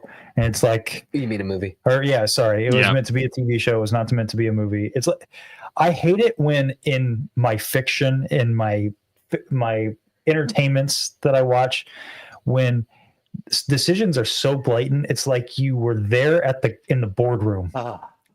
It's like you can. I think you mentioned that on an episode recently, and you can just hear the discussion that they were having about that moment. The best example is the titles. It's like when you think of it's the Mandalorian and Grogu. It's like all of us know that when it's about the Mandalorian, it's about Grogu, but just because they have to put butts. Yeah, they had to name it Baby Yoda the movie. Yeah, exactly. Yep. Butts and seats. Butts and seats. They had to get it there. We're getting the Mandalorian and Grogu popcorn bucket. Can't wait for it. We're getting off the rails. Let's get we're not trying to be negative. We'll get back to Heir to the Empire 2, chapter 25, which is my favorite chapter in the back half of this, and I think all of you are going to agree. We get a Leia chapter. Really goated Leia chapter. Leia sleeps unrestfully in the night. It's been a little bit of time. She decides to leave Kashyyyk before she is abruptly attacked by two assassins, or two of the alien species. She defeats one, and the other stops dead in his tracks, calling her the Malari Oosh. Chewbacca and Rara stop him, revealing that they were attacked too, and that Sal Porin was killed. They escape underneath the city in a really cool sequence where they climb underneath the branches, the interconnecting branches of the trees. She is pregnant. And defeats a group of Nogri on a hovercraft very strategically by basically timing it perfectly, where she ties a rope to one of the branches, ties a rope to the other end of her lightsaber, activates it, uses it as a pendulum to hit the hovercraft, and it goes crashing down into the abyss. they're like, all right, we're probably safe. That's probably going to be all of them, which I do find kind of funny because they're like, all right, we got them. But most of them have been defeated. They return to the surface of the city, and Leia ends up speaking to the captive Nogri. He reveals he stopped attacking her because Thrawn didn't tell her she was the heir to Vader, the Malari Ush, who saved their species in a battle against the rebellion. She convinces him to meet her above Endor in a month and take her to his people's planet, and then lets him leave. And she decides we got to go back to Coruscant now that we've gotten this hashed out. Lady Vader, guys. Lady Vader. Yep. Pretty cool. Really cool. My only critique, and that's also because I think it's become a really cool part of canon, is how much Leia dislikes Vader in canon, which I think is something that I like a little bit better. But what I really do like about this is immediately she uses it, she plays it like what she's dealt with. You know, she's like, all right, well, I'm going to play into this, right? Like, they have this reverence for me, even if I don't agree with it. And she even talks smack about Vader, you know, a little bit of like, and like defends herself of like, whatever happened, we didn't mean to attack you, you know, and you guys probably were lied to a little bit. And so she's playing a little bit like she's putting on the politician charm is what she's doing. And it's really well done. But I just think this whole like idea of like, oh, there was this species that happened that, you know, pledged themselves to Vader is really cool. Because so this was one of the few chapters that I was listening on a road trip. So I listened to it before I read it. And I was like, huh? Like when he stops dead in his track, I was like, wait, what? Why? I'm so confused. And then later on, I was like, whoa, that is so cool. Like, it's just, and it's interesting. It also makes perfect sense now why Zahn wanted to call them Sith. Because they would have been connection. Yeah, great call. Yeah, because he would have been the Lord of the Sith. The Sith would have been the people. Of course, hindsight 2020 didn't work out that way, but it's still really cool, really, and just a really interesting chapter. Really well written dialogue. Big fan. There's only like one thing I don't like about it, but I get it. It's story. Go ahead. Did I like the whole wouldn't Thrawn know about this? Yeah, I wondered that's the only thing I don't like. That I'm like, huh. You would think Thrawn, knowing everything about all this, would teach me about art, Captain. Exactly. Hey, by the way, like, we worship this guy. Oh, well, okay. I just feel like that would maybe he's just banking on that she's not going to talk to them, or that she's. They're not going to recognize her. I think he's banking on that, and I'll be honest, he does not. I'm not going to spoil anything in the future, but I will say I don't think he thinks very highly of the Nogri either. Like, he uses them as a tool, but he does not respect them as like an equal sort of thing. Go ahead, Will. No.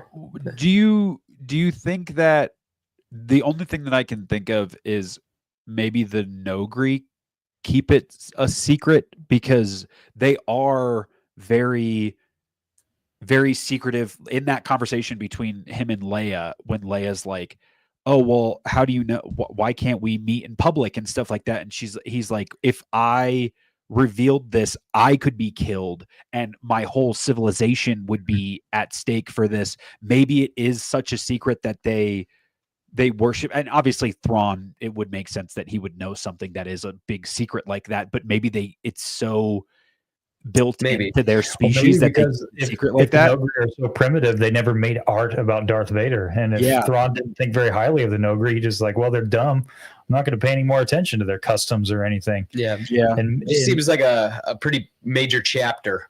Yeah. When you're, Well, it could expose a character flaw to Thrawn instead, where it's like his arrogance gets the better of him here. Yeah. That's all. Like, they don't have the art of his caliber, maybe, where it's like, other than, I mean, if they are a primitive being, it's like, well, what do they have? Like cave drawings and like carvings and stuff like that. I mean, they are such a war-bound species that maybe everything is more like it. I don't think they're singing, but stuff like shanties and song and psalms and stuff like that, where it's all word of mouth based in terms of their art, as opposed to them having like sculptures and paintings and stuff like that. So there's a little excerpt. I think this is the closest we can get to some explanation. The Nogri that is captive is named Kabarak. She says there's a part where they're talking about like, oh, the Lord Vader served the Emperor. Kabarak insisted the Emperor would not have lied to him. And Leia gritted her teeth. Stalemate. Is your new Lord equally honest with you? Kabarak hesitated. I don't know. Leia responds, yes, you do. You said yourself he didn't tell you who it was you'd been sent to capture. So I think he was just banking on the fact that like, which they seems like and not think about it. Yeah, or like that, you know, oh, they're just going to follow orders. It also seems still risky. That's all I got to say. It is risky. Yeah. I mean, I will say it comes to really come back to bite Thrawn later on, but still really cool stuff. I like when the whole Lady Vader thing, I was like, oh, that's really, really sick. Leia's relationship with Chewie and all of this too is so awesome that it's the two of them together, like that they're paired up. And obviously Leia doesn't speak Shriwook, but like their relationship together is so cool. And not to be that guy, but I wish we saw a little bit more of it in the sequels as they're older. Like, you know, like Chewie does get sad when she dies and he like drops to his knees and cries. Dude, but like that's so sad. Bro. But I mean, it's a beating a dead horse, but I think of him walking past her instead of when after Han dies, like just stuff like that, where I'm like, oh yeah, I love how much of it is like brother-in-law, sister-in-law with them here because of the relationship with Han and stuff like, and even stuff like obviously Leia's pregnant at this time, where like in Legends they do a lot of it, but like Chewie being like that, those are my niece and nephew in there. Like that kind of stuff of like I stuff like that, where I wish we got more of in the sequels of like Chewbacca and Ben. And I know there's stuff in comics and stuff like that, but like that deleted scene in Rise of Skywalker. I know what deleted scene where Ben goes to Chewie when he's captured. The interrogation. Yeah. And the interrogation. It was because it was too dark, I guess. That's their explanation. What was supposed to happen in it? Chewbacca was like bound or something. Yeah. He's almost like chained up, right? And suspended. They have like a moment together. Dang, bro. Yeah. Dang. There's stuff, and I don't mean to be that guy. My point is, I love seeing that because it makes me think of how much I enjoy the familial connections that are built out of the relationships of the OT in Legends. Yes, I agree. I mean, the OT family is my favorite family. Like, I feel like everybody kind of has their like some people are really gravitate towards the prequels, and that's awesome. But like for me, it's Leia, Luke, Han, Chewie, 3PO, R2, Lando. It's all those people. Those are the homies. Yeah. But anyway, chapter 26. Luke and Mara continue through the forest. Mara is beginning to fade from sleep exhaustion. They put up yet another, they're called a Sond balloon, once again, and get a message from 3PO, who informs them of the situation regarding the troopers in Hillyard and suggests they swap roles, as Card never mentioned that Jade was a woman. That I did go back and look. That was kind of off screen, but I was like, it didn't bother me. Mara is suddenly attacked by a Vornskir, and Luke and R2 creatively defeat the creature.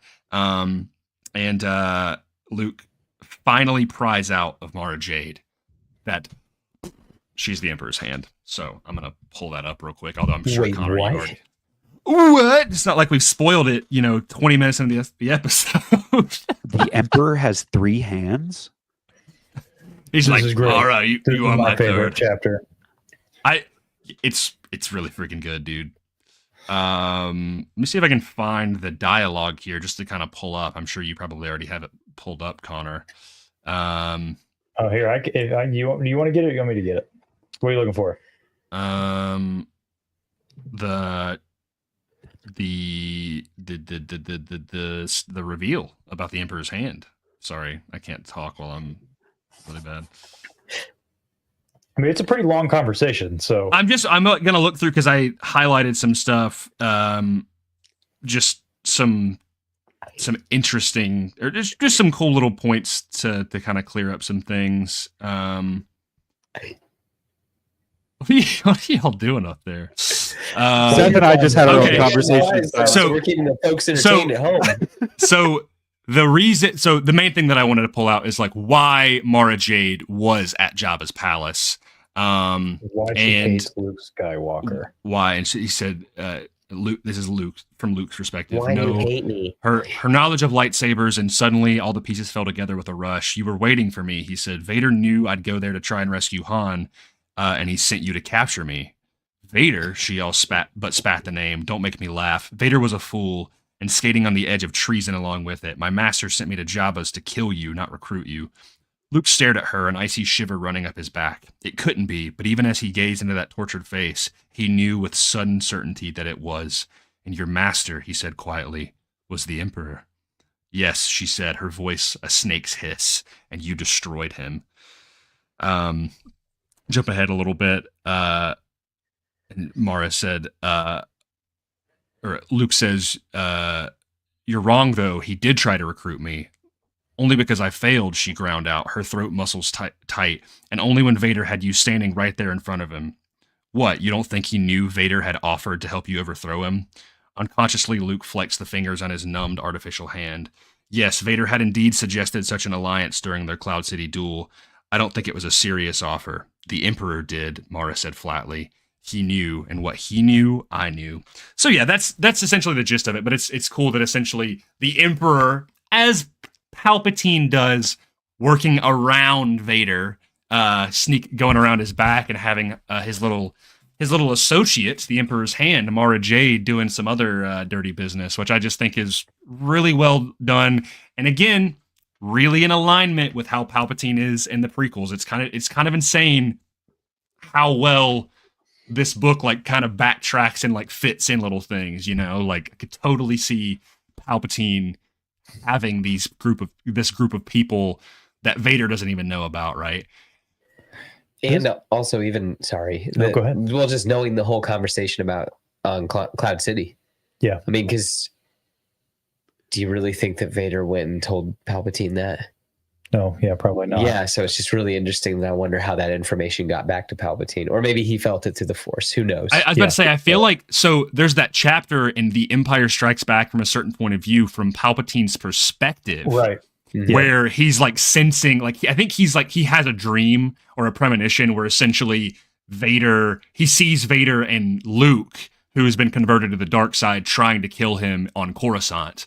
And so I think at that point it's kind of the Force. That's kind of how he figures out, like, oh, Vader's going to try to overthrow me. And if we're thinking of in the continuity of Legends, he technically already did, because he had Starkiller, and Starkiller was his attempt to try to overthrow the Emperor. So it's just the Sith chessboard.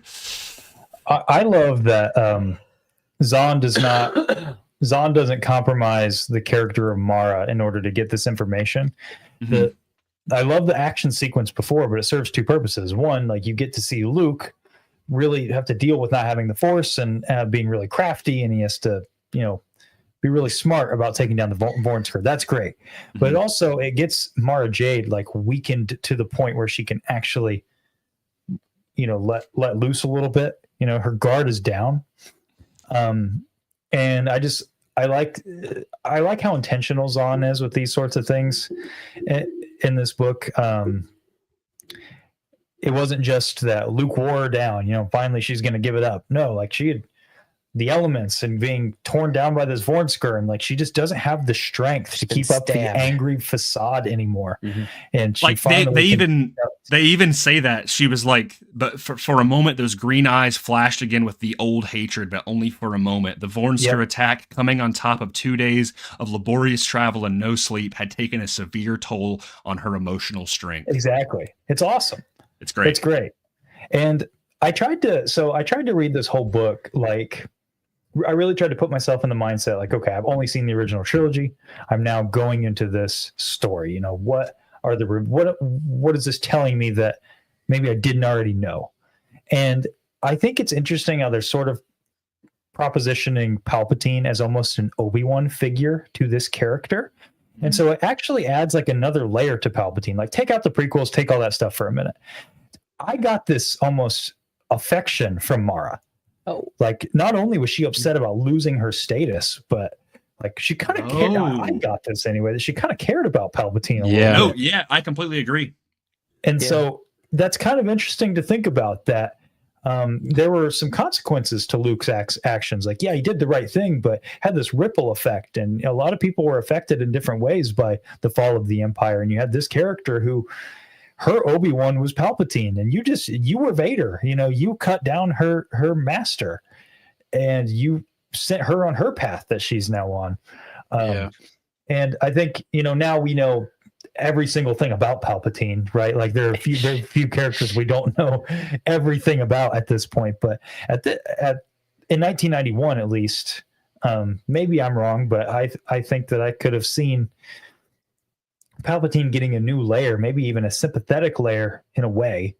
Not much, because he's still evil and he's still horrible, but you know, it just adds a dimension to him that I think is really interesting. And Mara not only becomes a more interesting character by this chapter, but by addition makes the Emperor a little more interesting as well. What do you guys think? Do you guys get that vibe? Yeah, because there's definitely some points where like the reason, like, if you think about it in the context of the prequels, you're like, man, why does Mara like Palpatine so much, sort of thing. But I think when you think about it in that context of just the original trilogy and the way she's speaking, it's like, well, yeah, like she's got this emotional reverence for Palpatine, and almost like sees him as this, like, yeah, this antithesis to Obi-Wan, or her Obi-Wan, where it's like, you know, Obi-Wan was taken from Luke, but Luke became a Jedi, whereas like Palpatine was taken from her, and then she held on to that hatred. You know, she didn't get a Yoda, she just kept going, you know, and she was, all of hers was built from darkness. It's pretty cool, like, especially with the limited knowledge that you have of Palpatine in the original trilogy. Like, he's so barely in the original trilogy.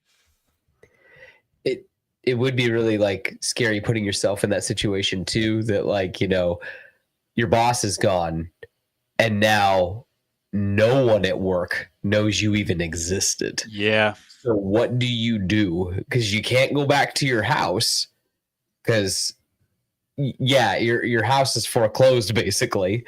Right. And so it's just, and nobody knows the house existed.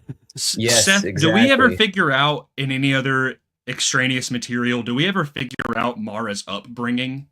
Was she like almost like an Inquisitor? Was she like, or like a Jedi? Was she like raised in the Empire and Palpatine, or was she like picked up later in life? Because I don't know if that's spoiler territory or if we figured out that later on. But I'm just curious if you know. I don't know. We ain't talking about that. We'll talk about that later. Oh, okay. Seth knows. We'll talk about that later. Okay. Thank you, Seth. Yeah, really good stuff. And I think this is truly like the beginning of like the eggshell beginning to crack in Mara, of like, because she can confess this to Luke, it's now going to possibly strengthen their relationship a little bit. Of course, like, I don't know. I mean, I kind of know, but I don't know, you know? Go ahead. What I was going to say was, rereading this back, I was trying to think of a character that was so, for lack of a better word, perfectly and seamlessly retroactively added into a story. So like the entire OT goes on, and you can, knowing who Mara Jade is now and knowing Jabba's palace and all of that stuff, you can watch at least Return of the Jedi and then Empire and things like that, thinking of, and Mara Jade is off in the wings or somewhere else in the galaxy and what's going on. I was really trying to think of another character that was so seamlessly done like this. And even in other media, I was thinking of comics a lot, of like, an entire origin story is built, and then somebody is just like actively watching outside of it, and I've been here the whole time sort of deal. And the only character that I can really think of is within Star Wars, and that's like Ahsoka throughout the Clone Wars with Anakin when it comes to season 7. Like, yeah, what about Plagueis and Phantom Menace? Plagueis is also a really good example. Yeah, I was just trying to think of another character. Plagueis is a really good example too, Connor. That's a good one. But outside of those, like retroactively put in there because he's like the seeds are planted, but but he is like, you think of the Phantom Menace, and then you read Plagueis, and you're getting to the point where you're like, oh, this is the Phantom Menace right now, and you're thinking of all of that going on. Other than like Ahsoka and Mara, I really can't think of character at that caliber, because Mara is such and Thrawn as well, but like Mara is such an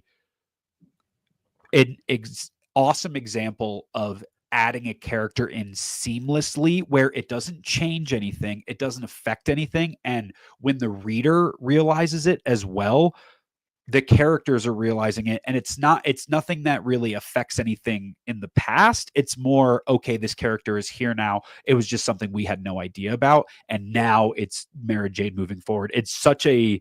This book is such a very cool example of that kind of like placement character. And Connor, Plagueis was a really good call out, but like other than Ahsoka and Plagueis, I really can't think of another character like that. Yeah. I'm sure there's more that we don't know about, but yeah, that's the OPRB. Okay. Shall I move on to the next chapter? Yeah. Go for it. I hate to say it. I don't know how you guys feel. I feel like the book peaked here. Yep. The last couple chapters, they kind of slow down a little bit. I think that's definitely more. I feel like this is like, it ends on such a yeah, it's fine. We can keep going. Not to jump too far ahead, but Seth, to your point earlier about Han just kind of like playing the hits and being like the guy who's just kind of there. Literally the last line of this book before it says "to be continued" is so funny when you think of it just coming from Han. And we can talk about it later, but like, okay. I don't even remember what is the last line of the book. I just remember he literally says it says, "How are we going to stop him?" And the last line of the book is Han grimaced, "We'll think of something, to be continued." And yeah, I mean, it totally I is. guess we'll figure it out. It's literally him going, "I guess we'll figure it out in the next book." And then we'll always figure it out. Yeah. It's just so funny to that point. Like I was flipping through and I was like, it's always fun to think of like what the last line of the book is. And this book is so well written, but just Han having the last line of, "I guess there's a good thing there's a sequel to this story," and then just that be the end of it. It's very funny. Yeah, that is pretty funny. Anyway, chapter 27. We're back to Pelion and Thrawn. They're testing out their cloaking system on a bulk freighter, which seemingly does nothing, which really confused me at first. But Thrawn is pleased, so that's good. And we hop over to Wedge, and he is assigned security on some freighters or frigates or something that are transporting some cargo. I think it's supposed to be a Nebulon B class frigate in the comic, but it doesn't really specify in the book. Yeah, he's going out to Sluis Von, Biff Vosh. Cool stuff. Kind of simple. Setting up the Sluis Van stuff. Chapter 28. Luke and Mara make a plan to be caught by Imperials as they recognize they're being pincered in the forest. So basically, there's no way out of the forest, but except just leaving the forest. Let themselves get caught. Yep. Yeah. Luke pretends to be Jade and disguises his face using some Star Wars poison ivy. I don't remember what it's called, but it's basically this plant that makes his face all puffy. They're caught by Imperials and taken to Hilliard City, where they run into a group of Cardsmen going down the street who have captured Han.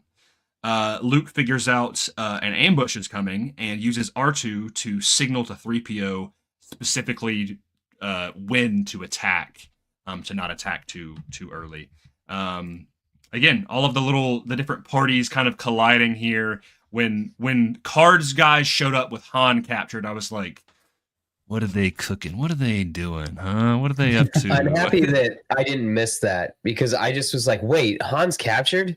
Did I like fall asleep at some point? Did I like miss the? So yeah, I'm happy that I didn't. A lot of that. I'm not going back. We'll figure this out. No, yeah, just like Han. Yeah, a lot of Just the. like Han. Dude, Seth is Han. Seth Solo, everybody. A lot. That's what I'm saying. Is like a lot of the stuff is like happens off like screen, where like even with like the skip ray or the skip ray. I'm so dumb. Skip ray boats, or like the ships. When they crash, I was like, did Luke just like he's like about to do this maneuver, and then he crashes, and I was like, well, why did he crash? And then Thrawn explains, he's like, oh, Mara got too close. Like the other one got too close and basically bumped into the other one, and they would, So it does the thing of like, here's what happened, and then another thing would be like, and here's a little bit of explanation just so you don't get bogged down in the details. So it's cool. It's just when you're balancing so many characters and so many different parties, like I get why, and you're trying to not tell it in like a 800-page book. Like again, it's very snappy and well written, but yeah. Any other thoughts here? I just have one thing to say about this chapter: Harry Potter and the Deathly Hallows Part 1. Anyone else get the connection? When they go to the Ministry? No, when Harry at the end needs to get his face all screwed up to go to Malfoy Manor. Yep. Oh, it's right. It's the exact same thing that happens to Luke. I didn't even get this from this book because it's so close to the same thing. I didn't even think about that. You're so right. That is funny. I forget. To be honest, I don't watch Deathly Hallows that much, but you're completely right. Yeah. Yeah. That's just what I thought. I wondered if anybody else caught that because I was like, this is really similar. Chosen Harry's face get messed up though.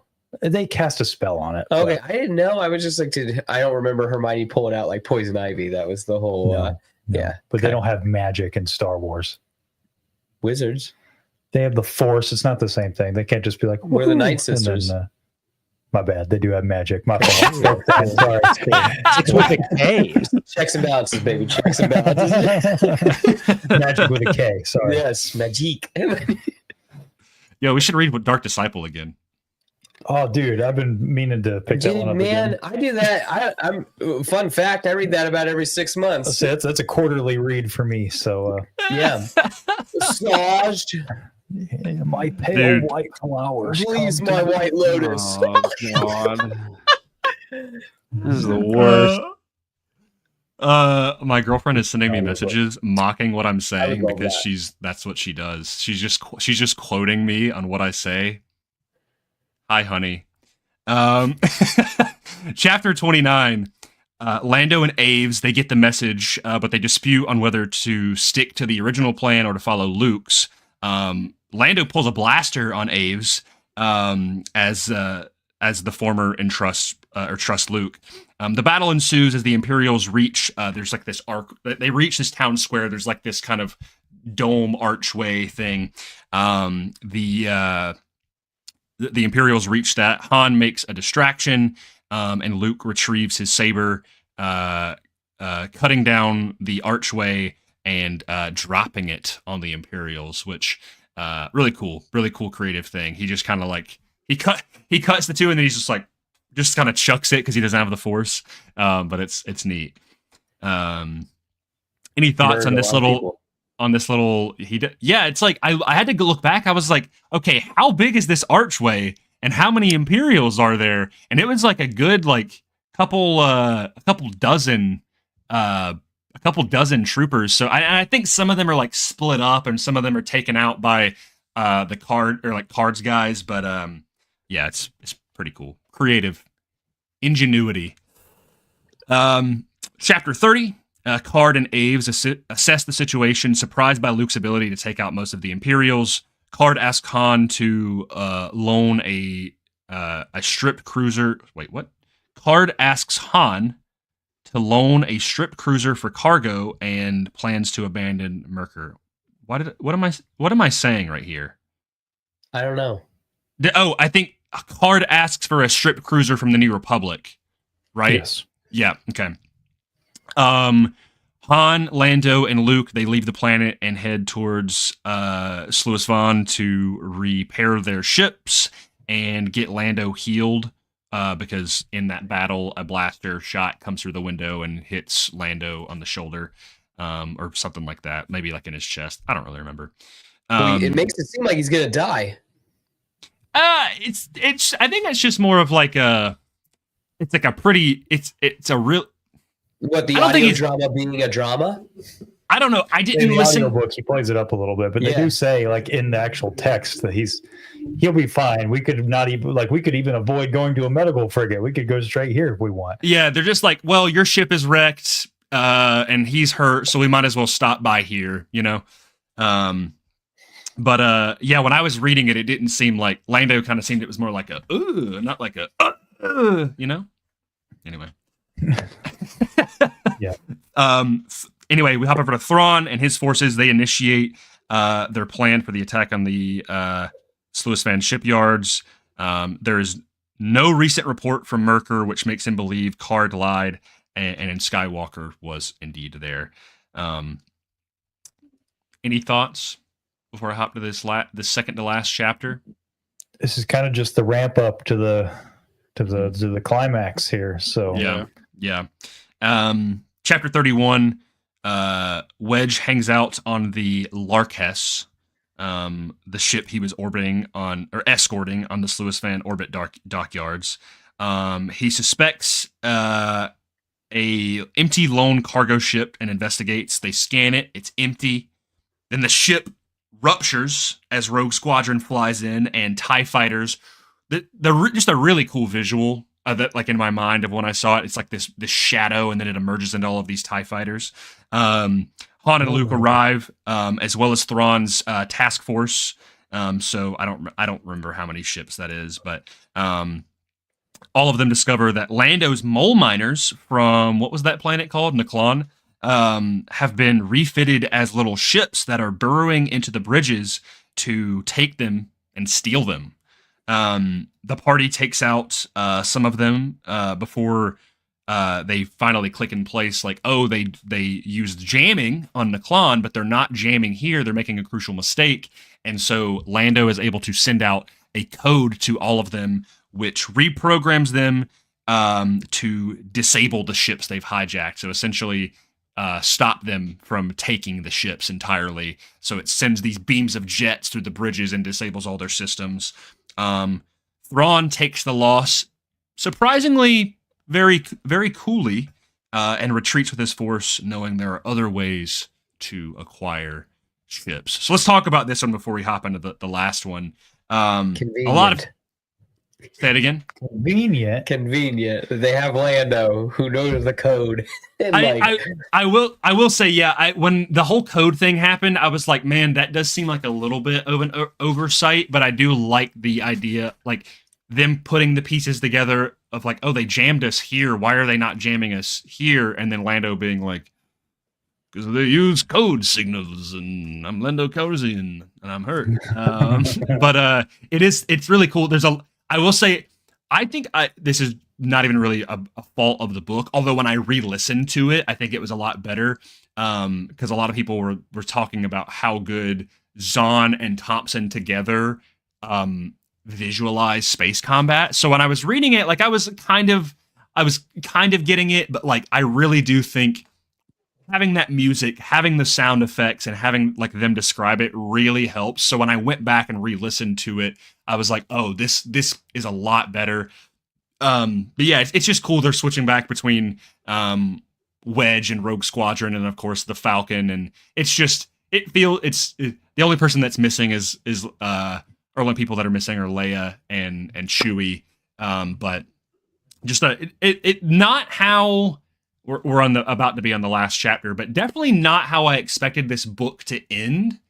But what I will say is the little piece at the very end with Thrawn and Pelion made me appreciate Thrawn in canon a whole lot more. Because I had heard from a lot of people that, oh, Thrawn isn't as menacing or he's not as smart in canon or something like that.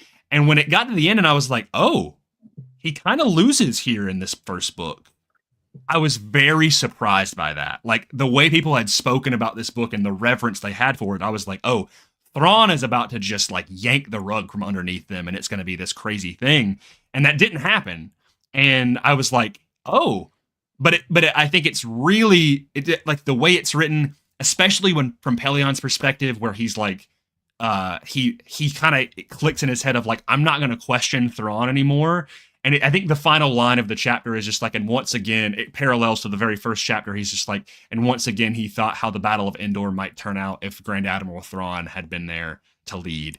And I'm like, ooh, that is really, really freaking good, dude. Like, just made me I get the hype behind Thrawn, you know? Yeah. He'll learn from his mistakes. I am with you though, Grayson. I wish he would have won here.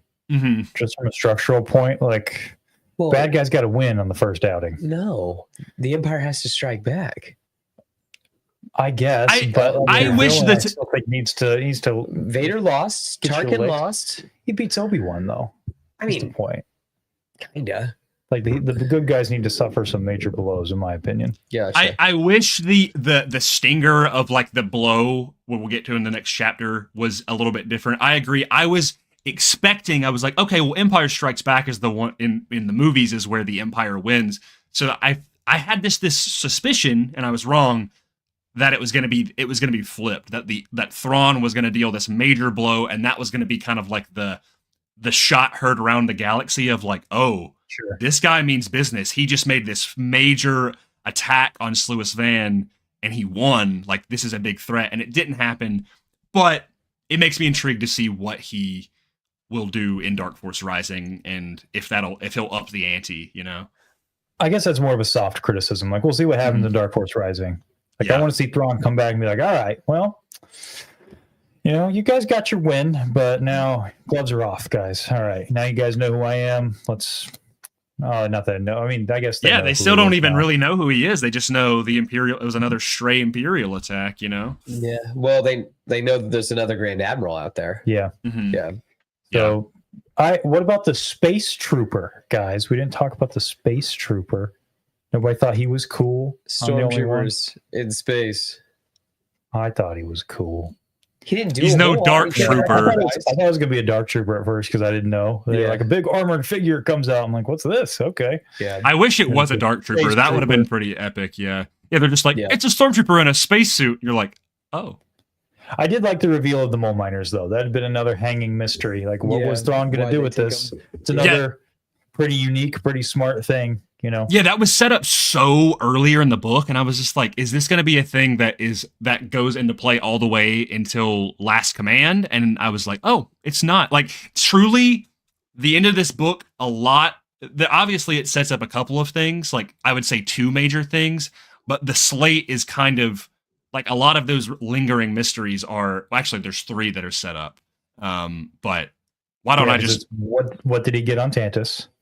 What did he get on Tantus? What's going on with Jorah Oos? I was gonna say we didn't even check in with him in the end of this book. That's a big thing. That was what was crazy with me. I was just like, yo, where is Jorah Oos in this?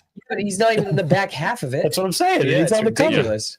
That like, it's interesting because I came into this book like really pumped about Thrawn and Mara Jade, and then by the end of it, I was just like, listen, they're great, but I want to know more about Sabaoth now. You know, I want to see what's going on, because that was the big setup with was that they put him on Jomark, and so like when I finished the book, I was like, where is Sabaoth? Like, where is he at? And I'm like, oh, he's just bumming around on some planet waiting for Luke Skywalker to show up. Like, truly, like, you know that John Travolta meme where he's just like walking around, like, you know, that's what Sabaoth is doing during this whole thing. He's just like, dang, bro, when is Luke Skywalker going to show up? But first chapter will probably open with him.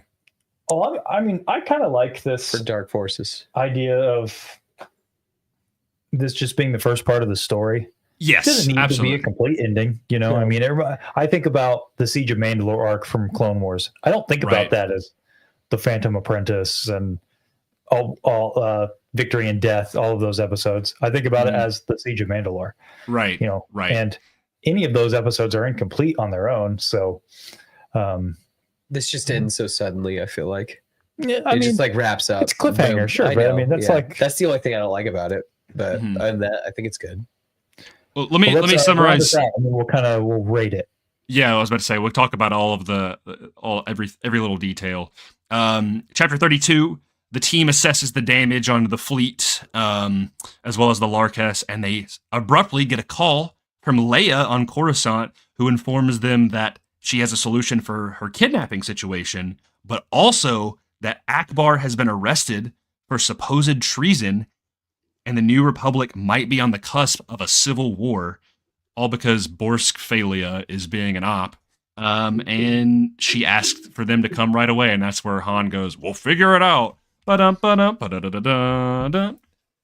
that's Heir to the Empire. I don't think that, in my opinion, it doesn't end super abruptly. Like, they do the Louis Van stuff, and then this is like the setup to the next part of the arc. Yeah. So this is the setup for the next part of the serial. This is like, come back next week when we see what's going on with Admiral Akbar and what's going on with Leia and her solution. But we did finish like the main conflict. We got to the Louis Van project, and that's all finished up, and we had our battle. It just happened really fast, I feel like. Yeah. I don't know. Yeah, it's not how I expected the book to end, but now I am like extremely amped. I've already hopped into Dark Force Rising a little bit. Sorry, guys. Wow. like five pages. Okay. But I'm very excited to get to that. But I mean, overall, you're saying for rating, we're doing this out of 5? Sure, out of 10. Out of 10. Oh, that's a lot of pressure. Will. What? Go ahead, Will. I have to think. Out of 10? I'm going to say an 8. I was going to give it, I was about to say, I think like an 8 for me. In terms of just enjoyment, like, it's easy to revisit. It gives you a ton of fun Star Wars lore. The first half of the book definitely holds the second half of the book a little bit more. This is something that every time I go back to it, I'm like, yeah, that was fun. Is the back half of the book a little quick and a little bit like it's chapter 0.1 of Dark Force Rising? Yeah, it's got to set up the next book. But to Connor's point earlier, when you guys talked to Zahn, it's like, it makes sense because he thought of this as one full story. So for him, it's like, yeah, he had to end it with this book, but he was already Dark Force Rising Last Command at this point. So it's easy to immediately just hop into the next one. You know what I mean? When you think about it, like George R. R. Martin, who like he writes his not Lord of the Rings. I'm sorry, Game of Thrones. You're good.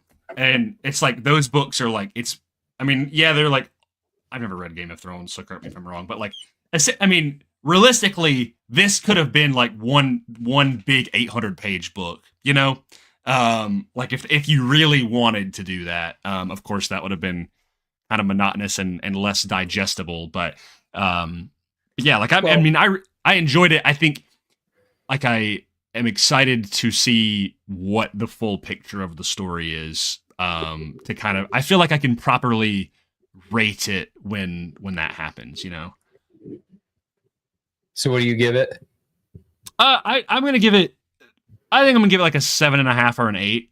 Yeah, I was thinking like 7.5. Yeah, because it's a cool introduction to everybody. But I mean, the wheels start moving, but not a lot happens still. Right.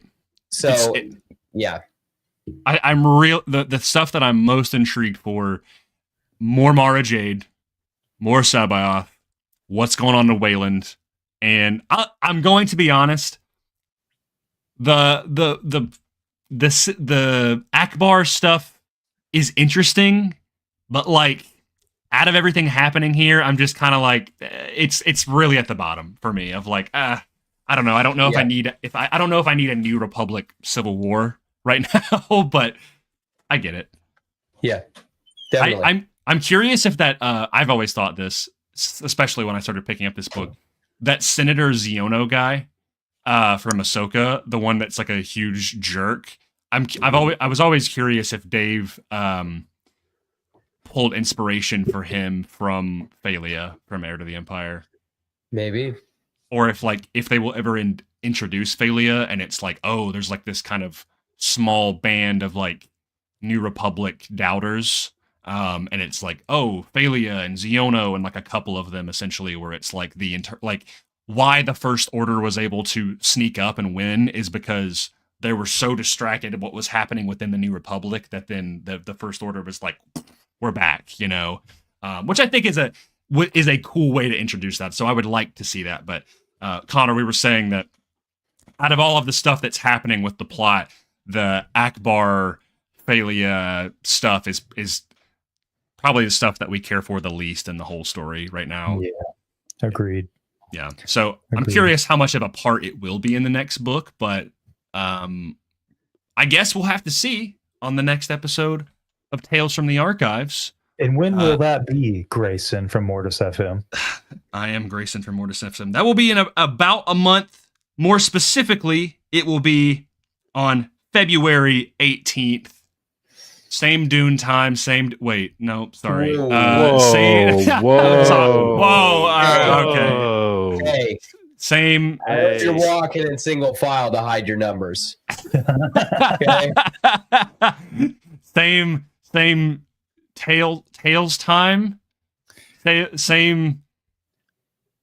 Tails channels. I don't know. That joke fell flat. Yes, we will be back with Dark Force Rising. I'm going to go through the chat just for a couple little things before we round it out and we give our little tease, our little announcement for what happens on February 18th as well. Going to go, Ryan. Hey all, this is my first time here. Welcome. Thank you for being here. Just finished Heir to the Empire recently. I'm about halfway through the second book now. Absolutely pure Star Wars. Man, I'm late to the books. Dude, you're telling me, bro. I'm also late, but... hey, you're never late, never early. You arrived precisely when you meant to. What is that? A wine cellar? That's what a bookshelf is? Yeah, a book is a wine cellar. I say that all the time now, because once Connor introduced that, I was just like... I didn't invent it. I can't take credit for it. I don't remember where I heard it, but... I'm giving you credit. Yes, Dark Disciple. No... Sorry, I know, Gabby. I know you like Dark Disciple, and I'm happy for you. Hey, but don't yuck her yum. Yeah, that's right. I'm sorry. She's into it. That's cool. Hey, it's my yuck. She can have her yum. Yeah, but don't yuck her yum. Sir Jango Fett, isn't there a shielded journey to get to Lando's planet? Yes, that it was in the first half when they take a shield ship to Naklon. I'm glad we didn't have to wait for the next one to come out. That would have been annoying with how it ended. That is very true. Yeah, because I get about revisiting these things 30 years later. Yes. Yeah, it's like I mean, they're kind of timeless books. They truly are a piece of Star Wars history. And like, again, at the end of the day, I think we all agree here. Like, even if there's something that we don't inherently like or we criticize some of these things, all of the Star Wars stuff is a part of Star Wars history, and so it's cool to just look back on it with that lens and the context. But oh my goodness, Tony, you sly dog, reading Revan now, but the Heir to the Empire trilogy is next. Did you just call Ricky Tony? What did I say? Did you no, I said Ricky. Chat, rewind. Did you though? Did you though? With some respect, I did say the bounty collector, Ricky. Listen, sorry, Ricky. You both end in Y's, okay? Why did I say Tony? You'll never know. Wow. But I want to read Revan as well. That is something that I would love to do. But yeah, that's gonna do it for Heir to the Empire. But really, we're just getting started. But Connor, why don't you go ahead and tease what we will be giving away on our next stream? Listen, y'all.